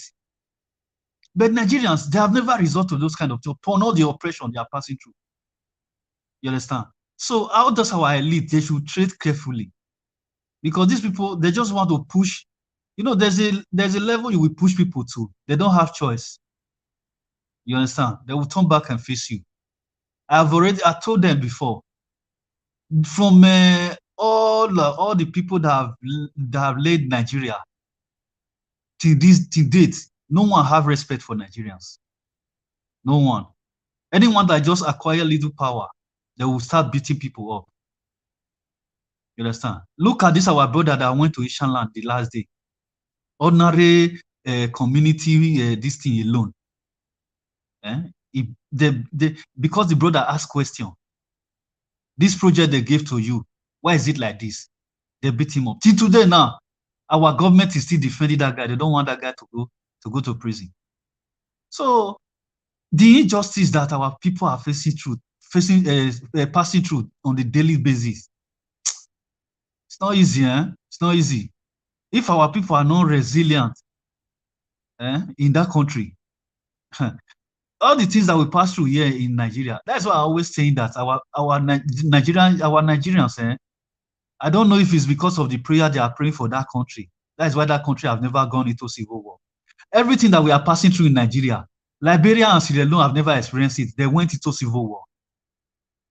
But today, Nigeria will still at peace, still managing.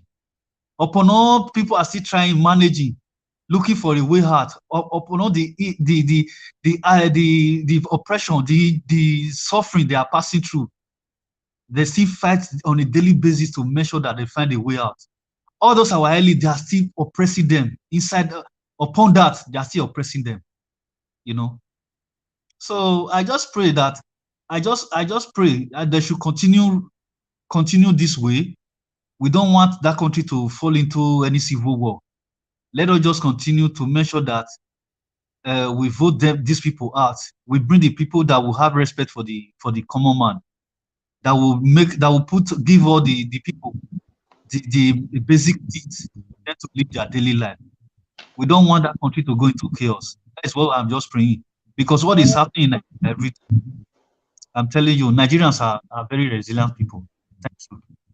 All right, Brother Nice. Thank you for your submission and welcome, and thank you for being on the broadcast. Welcome to you that is just joining us on the chat. Welcome, Mr. Engineer Ken. How are you doing? Good day to you, sir. Good morning, Mr. Kachi. How are you? I'm sure Kachi is doing very well. Thank you. My name is Iman. Welcome to the broadcast. Oh, sorry, Iman. sorry. But you guys look so much alike. Okay, I've come to agree with that submission. I agree. We do look alike. All right, again. If you've been following the story, no, I just came in like about some few minutes ago. Please, can you give me the summary of what's going on, please?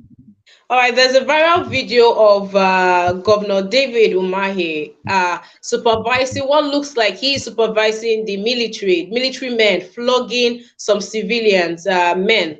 And the story that accompanied that viral video says or alleges that they came late for the commissioning of a project. The governor got there before them, and they came in and he was angry, and he told the military guys, which were his security guys, they are his security men.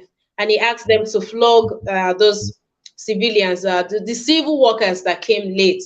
Now that's the story, and there's been a divide. Like, how shall we that story is true? And I am asking, if that story, is not true, whatever it is it right? And this is not the first time where we'll see where a governor or a local government chairman or even a councillor will be giving out orders for either police or security to manhandle, civilians. Now, is it right? If someone should do something wrong, don't we have the law? Should we continue to allow these people treat us like animals? Well, thank you, my sister. You see, back in the days when men like us were staying in Nigeria, the only thing that our set, 90% of our set left Nigeria already. You understand? For over almost 30 years ago. In our regime, you don't do that. It will lead to war. What we know at that time is self-help.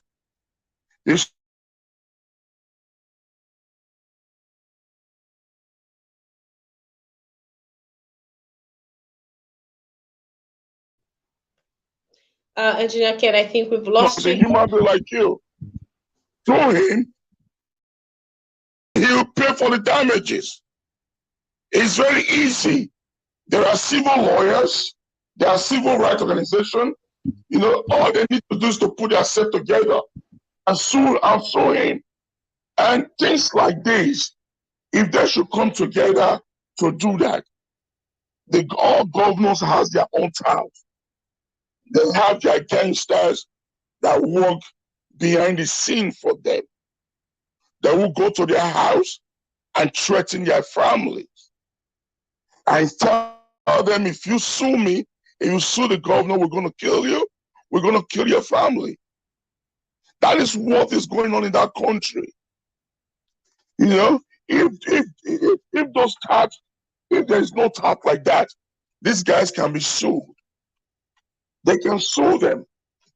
I remember in those states, somebody did something like that to one lady that was selling foodstuffs in the market because she was selling on the sidewalk, or somebody has to humiliate her.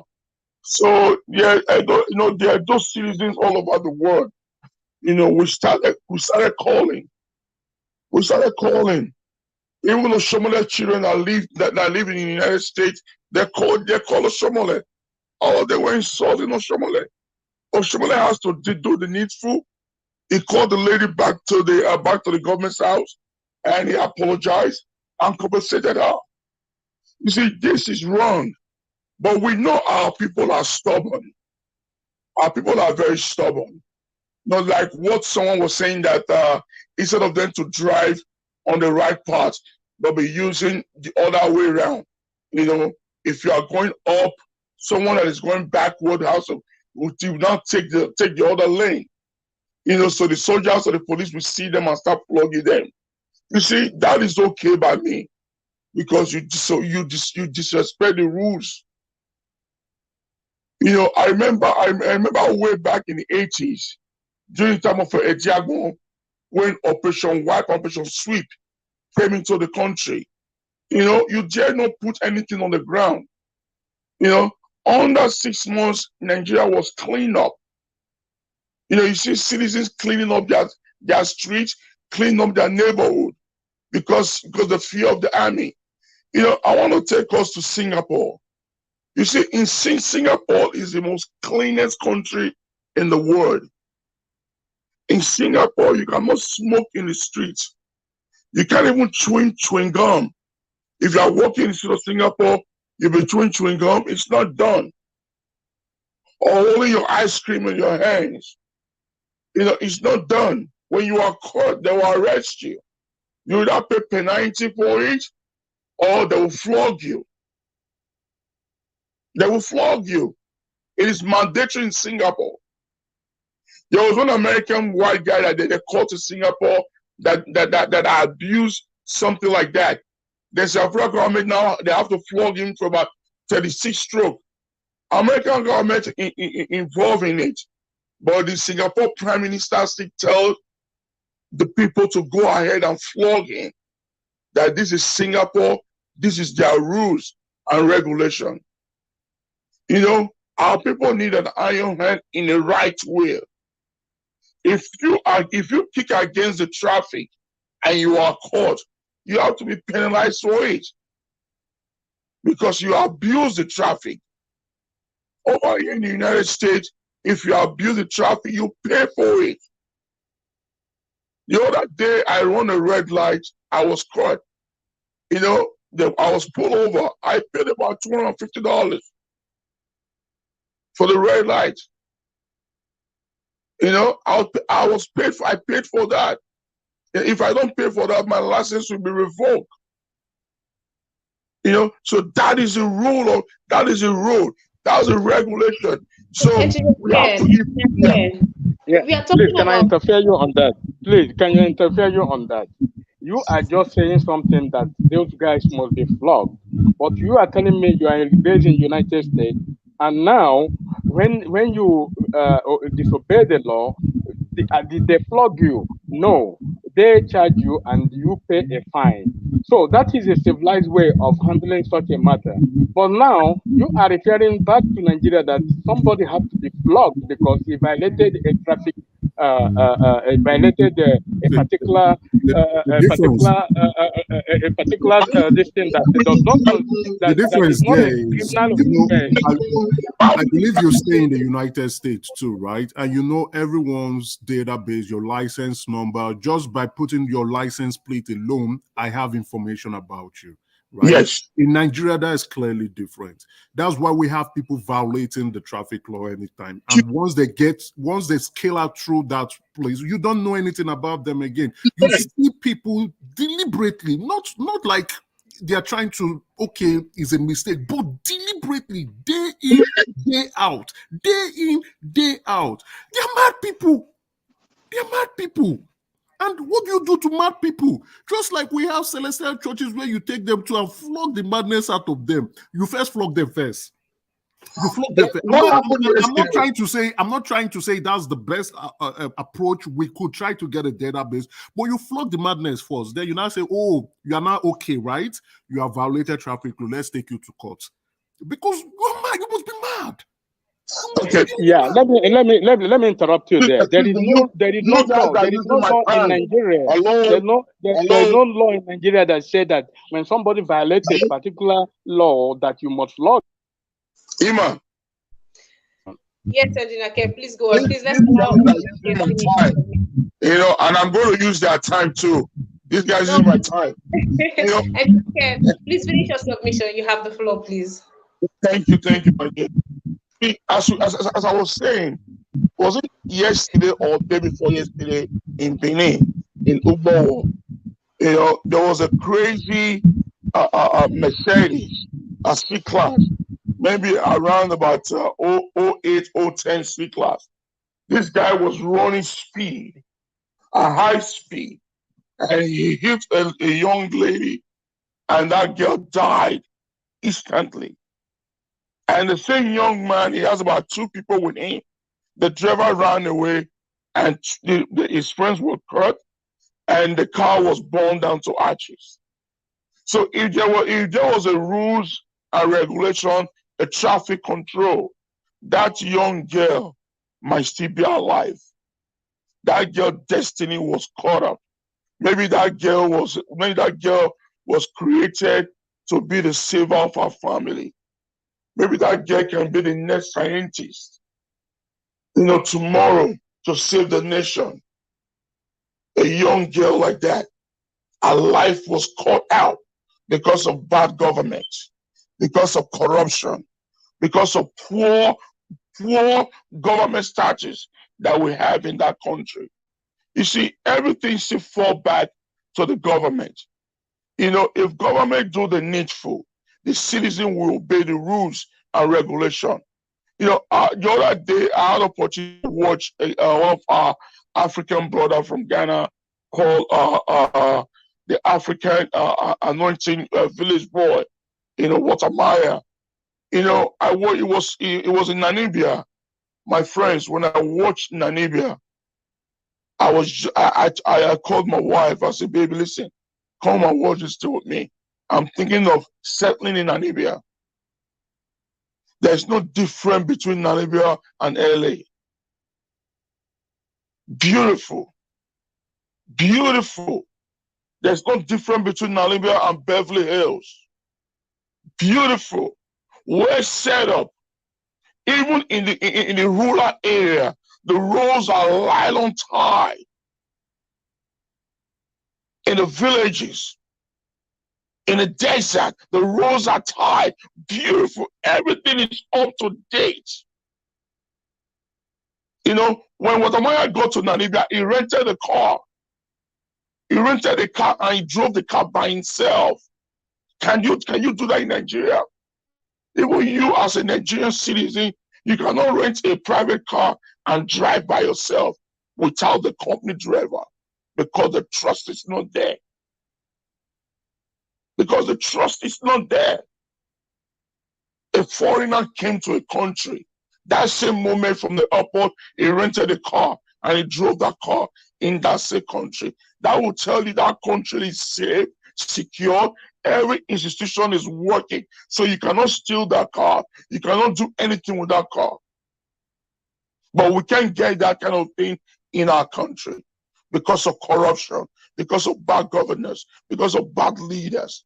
So everything that we're talking about still lead down to leaders. Is a failure of government. That is it. It's a failure of government because if the government do the needful, everything will work great. Look at our Papa Road. For the past 2-3 years, Dangote has been doing that road. There is no head. No head. Papa in Lagos, Dangote, they gave that contract to Dangote. You know, he says he wants to do it with his tax. For him to pay tax to the federal government, he will use the tax money to run that road. For the past 3-4 years, go there and see what he's doing. No road. One side is blocked. There's no way out. The other side is being used by the both in and out vehicle, causing chaos. When it's rain, the whole Apapa is filled up with water. He does not care. And nobody can talk to him because he's the richest man in Africa. By stealing people's wealth, by stealing people's money, converting their resources to be for him because he's a Fulani. You know, these are the failures of government. You know, before that country will come to a country that you and I will be proud of, there has to be a blood revolution. All right, Engineer Ken. No, there has to be a blood revolution. That is what that blood revolution is going to be. It's going to be between the poor and the rich. It's going to be between the poor and the politicians. You know, that they are going to be brought down to book, just like what Colonel Lorry did in Ghana. You know, he finished all of them. Look at Ghana now. Ghanaians that were doing shoemaker in Nigeria, you know, Nigerians is now the one doing shoemaker in Ghana. You know, I rest my case for now. Thank you. Right, thank you. Thank you very much, Engineer Ken. Thank you for coming on to the broadcast. Thank you. Thank you to as many that are watching this broadcast and to those on the comment section. Big thank you to you, Naomi Bella. Thank you for disturbing me. Michael, thank you for being here. Vitus Equibele, thank you very much for being on this broadcast. Mr. Makirabo, thank you for your donation and thank you for being on this broadcast. Thank you to each and every one of you, Mommy Diaspora. Thank you, man of prestige. I see you in the house. Good afternoon to you, sir. How are you doing today? Yeah, thank you, Emma, for having me. Nice to see you. Nice to see everybody. Yeah, I have been listening. I didn't want to comment, but I said the subject, you know, saving from not speaking. But everybody has spoken, you know. I'm just baffled about the story that I read. I don't know how authentic, you know, that is. But I'm just here wondering what kind of country we live in. I mean, everything that I saw there looked very uncivilized to me. I mean, unrefined. I mean, it looked like we are living like an eat bread country. It doesn't even make any sense. So I don't really know how authentic that video is, but if it is authentic, I mean, how can a governor do such a thing? I mean, that's very malign about what he did, draconian, you know. How can you make such a cruel, you know, behavior to a human being? Because that's not the way it's done in a civilized country. I mean, if somebody commit an offense or wherever they come to work late, that's not how you treat them. I mean, you have to go through the normal protocol, and the governor, you know, have no right being there in the first case. I mean, that should have been adjudicated by whomever is in authority of, you know, whatever the project they are doing. I mean, you penalize the person or you write them up. That's the process of doing it. You just don't start flogging people just because they come to work late. That does not even make sense. I mean, it looked very uncivilized to me. And the governor has no right being there in the first place. I mean, who is the head of the project? I mean, you're supposed to take, you know, the head of the project or whoever is in charge of that project is supposed to take action. What is the governor doing there in the first place? Even at all, like you said, he came there to commission a project. That's not his place to do any of those, to take any of those actions, if that's actually true. I'm using the word if it is true because I'm not sure if it is true or not. I'm not going to say it's not true. But Emma, like you said, you are reporting according to the way the news came to you. He has no right doing that. Let's just assume it's true. I mean, that's not his place to do. Somebody has somebody's in charge of that project. I mean, they have to follow the normal protocol. I mean, in a civilized world we are live. I mean, if somebody, come to work late, you write them off. I mean, you write them up. Maybe the second or third one before the person can be fired. You just don't take such a draconic action by flogging people. I mean, everything there just look very uncivilized to me. I mean, like everybody was saying here, you don't do that in any other country. Nigeria is so, I mean, everything about Nigeria is just going to the wrong way. That's not what you do in a normal country. I mean, it seemed like, I used to live in Lagos. I mean, everybody in Lagos seemed to be mad. I mean, believe me, maybe about 80% of Nigerians, particularly in Lagos, are suffering for any kind of mental issue, which I don't know what it is. But regardless, like I think it was King Emeka or somebody like that, he was saying flog them. I don't know if he's being fictitious or he's really serious about what he said. You can't start just flogging people. When are you? I mean, what century and what world are we living? You start flogging people for committing a very minor offense, for being late. I mean, you didn't kill anybody or whatever, Even I thought he killed somebody, you have to take them to, you have to take them to court of law, and let the court of law decide, let alone a very minor offense for coming to work late. Everything doesn't even make sense. So that's what made me start, intervening. I was just listening. I thought it was very interesting. And everybody made a different comment. But the people that was talking about flogging, come on, man. You're better. What world are you all living? And I believe most of you are living in Europe, in a civilized country, and you are, you're advocating for such a draconic, Sorry, my way of brother, treating just to people. It chime don't in a make little sense, bit. My brother, you're sorry, maligning people. good morning, So my that's brother, my right? submission. I mean, I don't know who's talking about flogging, but that's just very... Man of prestige, my brother, good morning. Yeah, Yeah. I was being a bit extra, right?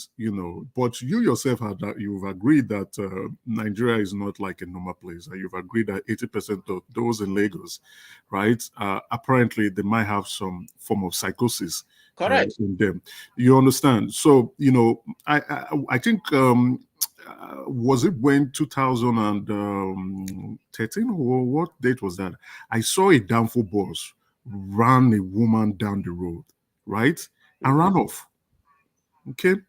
We can't say traffic offenses are minor offenses. They are not minor in the West because you could kill people, especially if your brakes are faulty. Now we are talking about just faulty brakes, right? Or your vehicle is faulty. You could go in for it because that's negligence on your own part, right? Now, how many downfall buses have good brakes? I doubt 100% of them do not even have functional brakes, right?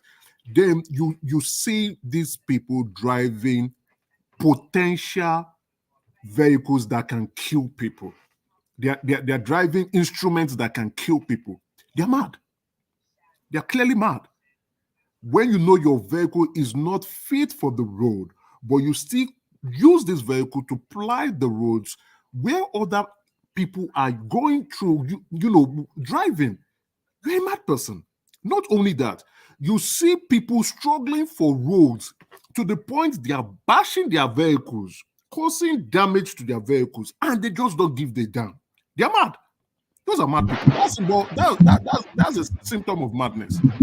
Okay, Mega, I understand where you're coming from now. Okay, I thought it was being, serious when you made that statement about flogging. No, I'm not saying that's the right way, but again, there are lots of mad people in that Lagos. Okay, I understand where you're coming from. An Okada man would see a very tiny space and still want to go through that tiny space and take away your side mirror. That's madness. Okay. Let me finish my submission. No problem. Yeah. Okay. I didn't know you're being fictitious about what you said. Okay, that makes sense. Oh no, definitely, I agree with you. People in Nigeria, I mean Lagos, particularly in Lagos, maybe because of the generator, everybody head is messed up. Okay, I mean they use generator 24/7, so that generator has generated into madness in them. I completely agree with you. You are being fictitious. Okay, that's good. I agree with you on that. People are mad in Lagos. Believe me, I'm not disputing any statement you make completely. Yeah, but anyway, I hope one day we'll be better. But right now, Nigeria is sick. I don't know. Yeah, they are, but we are all sick. I'm in Nigeria, so I come to Nigeria, maybe every now and then. Yeah, thank you, Emma. All right, thank you for being on here. Thank you to each and every one of you. Thank you for joining us today on this series called Nigeria. Which way, Nigeria? Which way, Nigeria? We'll be having more of this where unbelievable but true things that are happening in the country. Yes, more will be coming to you. Talking about which way, Nigeria. Yes, I also have this very good news. Yes, this is Dr. Osaho Enobulili, yes, Dr. Osaho Enobulili. All right, this tweet goes on to say, landed safely in Berlin, Germany, ahead of Oh, you have it your screen now. Landed safely in Berlin, Germany, ahead of my inauguration as president of the World Medical Association. So yes, there are Nigerians out there that are making us very, very proud. A Nigerian doctor who hails from Edo State is set to be inaugurated as president of the World Medical Association. This is from us here at Naija. We're saying congratulations to Dr. Osahan Enobulele. Well done, and we see you out there. And to all the Nigerians making the country proud, keep doing it, keep doing it, keep doing it, keep doing it. It's really amazing how the people of Nigeria are advancing way ahead of the country, Nigeria itself. It's really, really amazing. If all of us in this country are going out, we are attaining greater heights out there and our country is collapsing, it's really, really amazing. So what then is happening? Because if you look out there, people that are holding strategic positions, world leaders, where all the brains are coming from, they're from Nigeria. So, and this sometimes or most times, these are breed of Nigeria. These are people who have their foundation here in Nigeria. So how is it that Nigeria does not give, people, does not give her citizen a home or a place to thrive? Why is that happening to us? Well, big congratulations to Dr. Osaho on this new feat of this very glorious feat. Keep doing your thing, keep doing your thing, and thank you for taking Nigerians' name and putting it on the global spot for good. Yes, we appreciate you and we say thank you so very much. Okay, to my panelists, we've come to the close of today's broadcast. You have literally just 1 minute to give your submissions. Yes, Kingmaker, I'll be starting with you. All right, thank you very much. This was an interesting topic today, right? I like the comments from the other panelists. Well, we all wish Nigeria to become better. We hope it does in our lifetime. I think it's something we'll be grateful for if we could see a progressive Nigeria where we can be proud to associate ourselves with. At this point in time, Nigeria seems to be failing its citizens, right? And on the other hand, the country seems to be trying its best to provide the needful for the country. For I think there's echo. Seems to be providing the best it can. I think, was it yesterday or the previous day, I told the panelists that Nigeria is having a revenue problem. It's a huge problem that we have not really appreciated. And that revenue problem juxtaposed with it to 200 million people is significant. We'll continue to have these challenges. And in today's world where a slight problem in a particular side of the world, like let's say for Russia, can have a tremendous effect or a trickle-down effect in every corners of the world, right? We will continue to experience these situations if we don't find a way to address, one, our revenue problem, two, meeting local demands with local resources, so we are not dependent on import goods and services. And if we are going to do that, it will not be significant enough to impact our economy. Then we'll begin to talk about progress. And again, finally, look for a way where we can control our population growth. That's a problem. We are heading to a disaster. In a few years' time, let's say in 20 more years' time, we are going to be 300 million. That's a problem. Thank you very much. Thank you very much, King Emeka, for your submission. And thank you for bringing that to limelight. Thank you. Mr. Chubuzo, please, your 1 minute submission. Yeah, what I just want to say is I just want to, make an input on the other guy was saying about Namibia. I spend a lot of time in Namibia from Windhoek to Keetmanshoop, to Arenslee, which is the border of Namibia between Namibia and South Africa. I spent at least a year in Namibia. So this is a country that is comparing. This is a country that got system. A country got system. If you are a good driver, if you arrive in South Africa here, you will drive. But a South African cannot go to Nigeria and drive because Nigeria don't have a system. So when it comes to Nigerians are mad. Nigerians are not mad. The system is mad. I refer you back and I keep on telling you, when we have our database completely, then we will know our numbers. People are saying that we are 100 million, 200 million. We are not 100 million. We are not 200 million. It's a completely false lie. Any person telling you is a liar because there's no database to back that up. I remember since my mother, father died, my siblings, my grandparents died, there was no death certificate issued, and they are still in our census today. So nobody can give you exactly figure. We are just marginalizing and trying to, what they call it, just imagine that this is how many we are. We are not sure. So we need a system that can make our citizens drive because we don't have a system. And that is why you see people are mad. They don't follow the order because there's no system to correct them. And this thing will keep on going until, as I refer you back, until we get our system in place, have our identity card in numbers. We will have it. Every Nigerian will know that I'm a Nigerian. Those who are not a Nigerian will know that they are not Nigerian. Those who are dead know that they are dead. Those who are living that know that they are living. So, and we will keep on questioning this until our system is well organized. Then we can be able to have a good Nigeria. Thank you. Thank you very much for that, Mr. Chibuzo. Thank you for being on this broadcast also. Thank you very much. Yes, man of prestige. Somebody's echoing. Okay. Some echo at the back. I don't know where it's coming from. But anyway, fellow Nigerians, fellow panelists, Emma, my submission is about Nigerians. Nigeria, is time for us to wake up.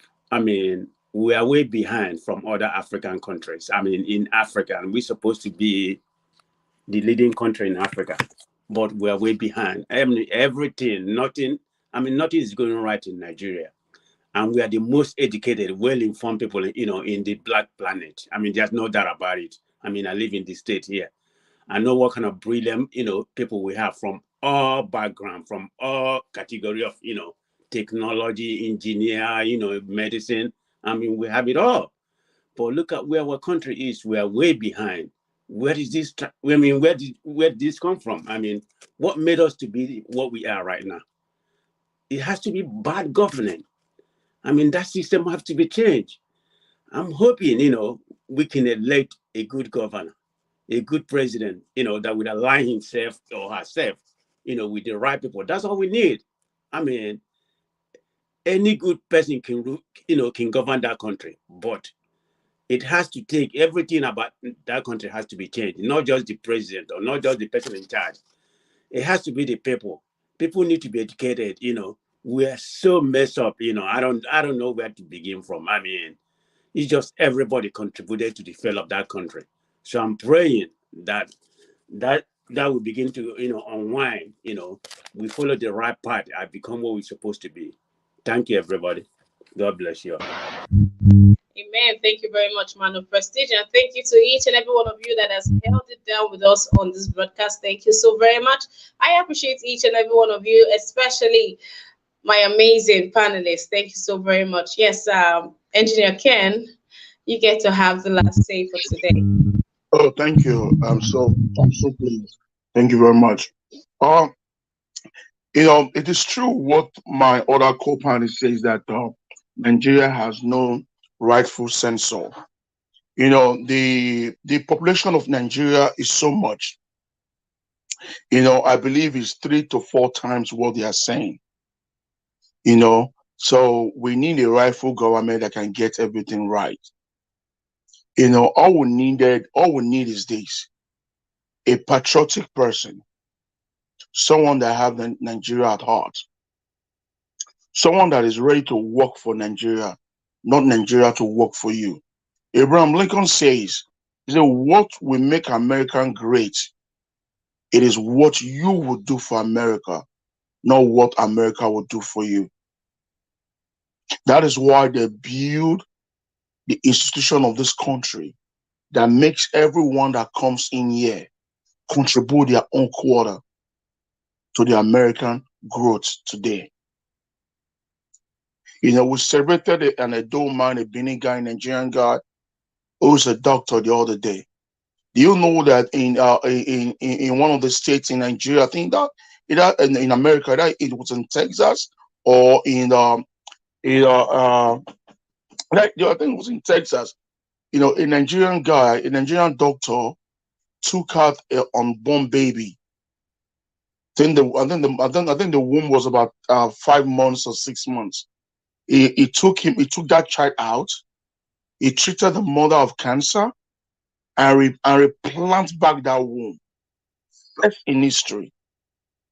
But because that dude is a black man, the story did not go viral. No other doctors in the world have done that. But it was a black man and it was a Nigerian guy. Cresta 300 was designed by an outside guy that lives here in the US. So many. Why is it working? The institution is working. When you come here, your dream that you have, you will achieve it. There are people that used to sell tomatoes in the market of Nigeria that they're just even a primary school, that's an high school dropout. But some of them that came to the US now are now doctors, they are now nurses. The institution is working. Whatever is your dream, when you are here, you will achieve it. It can be done in Nigeria. It was like that in the 60s, in the 70s. It was in the late 80s, everything started falling apart. So those systems can be revised. I want to really talk to our people. Discipline starts from your house, from your family, from your wife, from your girlfriend, from your brothers and sisters. Start changing things. When we start doing that from our own houses, it will start going to the street, to the neighborhood, to the state, and to the country at large. Thank you, Iman, and I appreciate just my time. Thank you. Thank you so very much. We have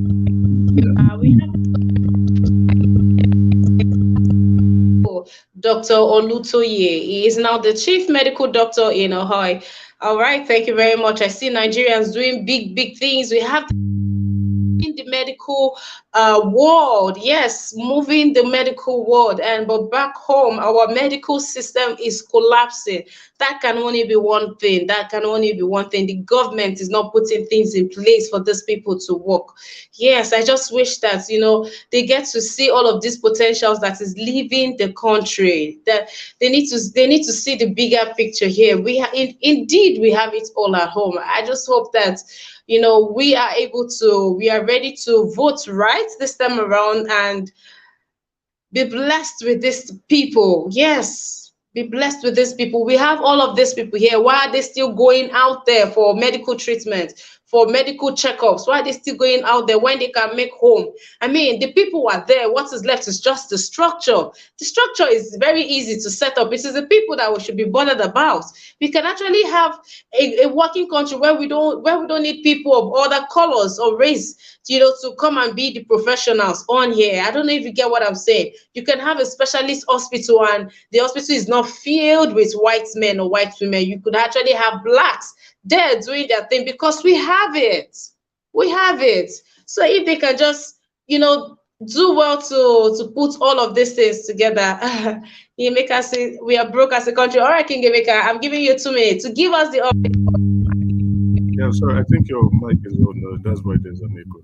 Okay, I actually know that information is not accurate. I looked at it and I'm like, this is not accurate. And the spokesman for, I think the commissioner of information for Ebonyi State, for the governor has come out to say, no, it's not true. They are miscreants. They are not civil servants. And that place is the new airport they are trying to build, right? And those guys have been causing a menace to the airport workers. So as we all know, if that is also true, not a twist of things, but then they should be properly flogged very well, because the miscreants are going there to disrupt the workers who are trying to build a new airport for the Ebonyi State residents and to enjoy to enjoy the dividends of democracy, so they can fly out from Ebonyi State to other places, either in the world or other states in the country. And if miscreants are going to steal stuff or disrupt the construction activities going there, not only flog, they should even take, after flogging them, to remove that madness from them, they should go and put them somewhere where they can be rehabilitated properly. Then again, we're talking about, we have smart Nigerians who are doing great things all over the world, but we need to appreciate that this country is broke. We don't understand. A lot of us don't know that we're broke. If you go through, and many of us do not have the time to look at our budgets, right, to see what is the budget allocation for health, what's the budget allocation for education. It's just like you having 100 naira, right? And you don't have it, but you're just budgeting a little. Okay, my son, take 10 naira, manage this 10 naira. We're broke. There's nothing we can do. It's not voting. Even if we have P2B going there, we will regret the choice of P2B because we're broke. So what I would want for any presidential candidate who finally wins is to go into that country as a visionary to see how to make sure we increase our revenue potential. Currently now, if you compare, Buhari has submitted the budget for next year that is going to be approved. If you compare the revenue we're going to generate, estimated revenue for 2023 is less than the revenue for 2022 by 21%. Revenue for 2022 is 10 trillion. Revenue for 2023 is 8.8 trillion. We are complaining of healthcare. Many doctors will leave next year. Many doctors will leave next year. Mark my word. Whether it's Obi or whoever. Thank you for your submission. We've come to a close on our chat. I just wanted can I say something? I'm sorry. We've come to the close of the broadcast. I only wanted to give the update on the Umahi story, but that still brings us to this. When someone, there are penalties to everything. There are penalties. If someone has done something that is against the law, why don't we just allow the law take its course on the person? So what is the essence of beating the person? I just feel, I don't go about watching there, saying probably in the States, you get to see how the police or the military are beating. Don't we have militaries in other countries? Why don't we see the military in Western states? Yes, why don't we see the military flogging the civilians? For whatever reason, if this person, it's because the system is not working, because whoever these people belong to, they get arrested, they go to buildings, so they just want to carry out that punishment there and then. If the system is going to be working and they are going to be true, yes, then let these people be arrested. Or if it is in the constitution that if this happens, you'll be flogged like an animal, then let us know that this is what to come. I think we just need to begin to do away with begin to do away with some things. That's just what I'm saying in the total of it. But thank you to each and every one of you that has been on this broadcast with me. Thank you so very much. Kegebeka, you're still insisting on the vlogging. All right. Thank you, ladies and gentlemen. Thank you to my panelists. Yes, thank you, my amiable panelists. Thank you for always being here. And to those on the comment section, thank you so very much for being here today. Those watching, thank you so very much. Watching the replay, thank you for being here. Please do well to like this broadcast before you leave. Thank you so very much. Please also do well to join our other broadcasts. We have the newspaper review Monday through to Saturday. 10 a.m. Nigerian time, we have the chat. Mondays and Wednesdays, 1 p.m. Nigerian time. And of course, we have discussions Monday through to Thursday, every 5 p.m. Nigerian time. And we have debates. Yes, debates is 6 p.m. every Friday. We have the Sunday show with leftists. Ladies and gentlemen, please do also turn on your notification bell. So for every time Naija Watch goes live, you would be notified. Yes, thank you so very much. All right, until I come your way again tomorrow, please stay safe and do right. Please keep talking to everybody around you. Keep sensitizing people on the need for us to vote in better governance. Yes, it cannot be business as usual if we want a different result. Do not forget that. It cannot be business as usual if we want a good result or a better result. For Nigeria to be better, for Nigeria to restore our glory, for Nigeria to be that safe haven for you and I, then you and I would have to play a very, very vital role in the forthcoming elections. Please stay well, protect your votes, and make sure your votes count for the betterment of our country. Take care and bye-bye.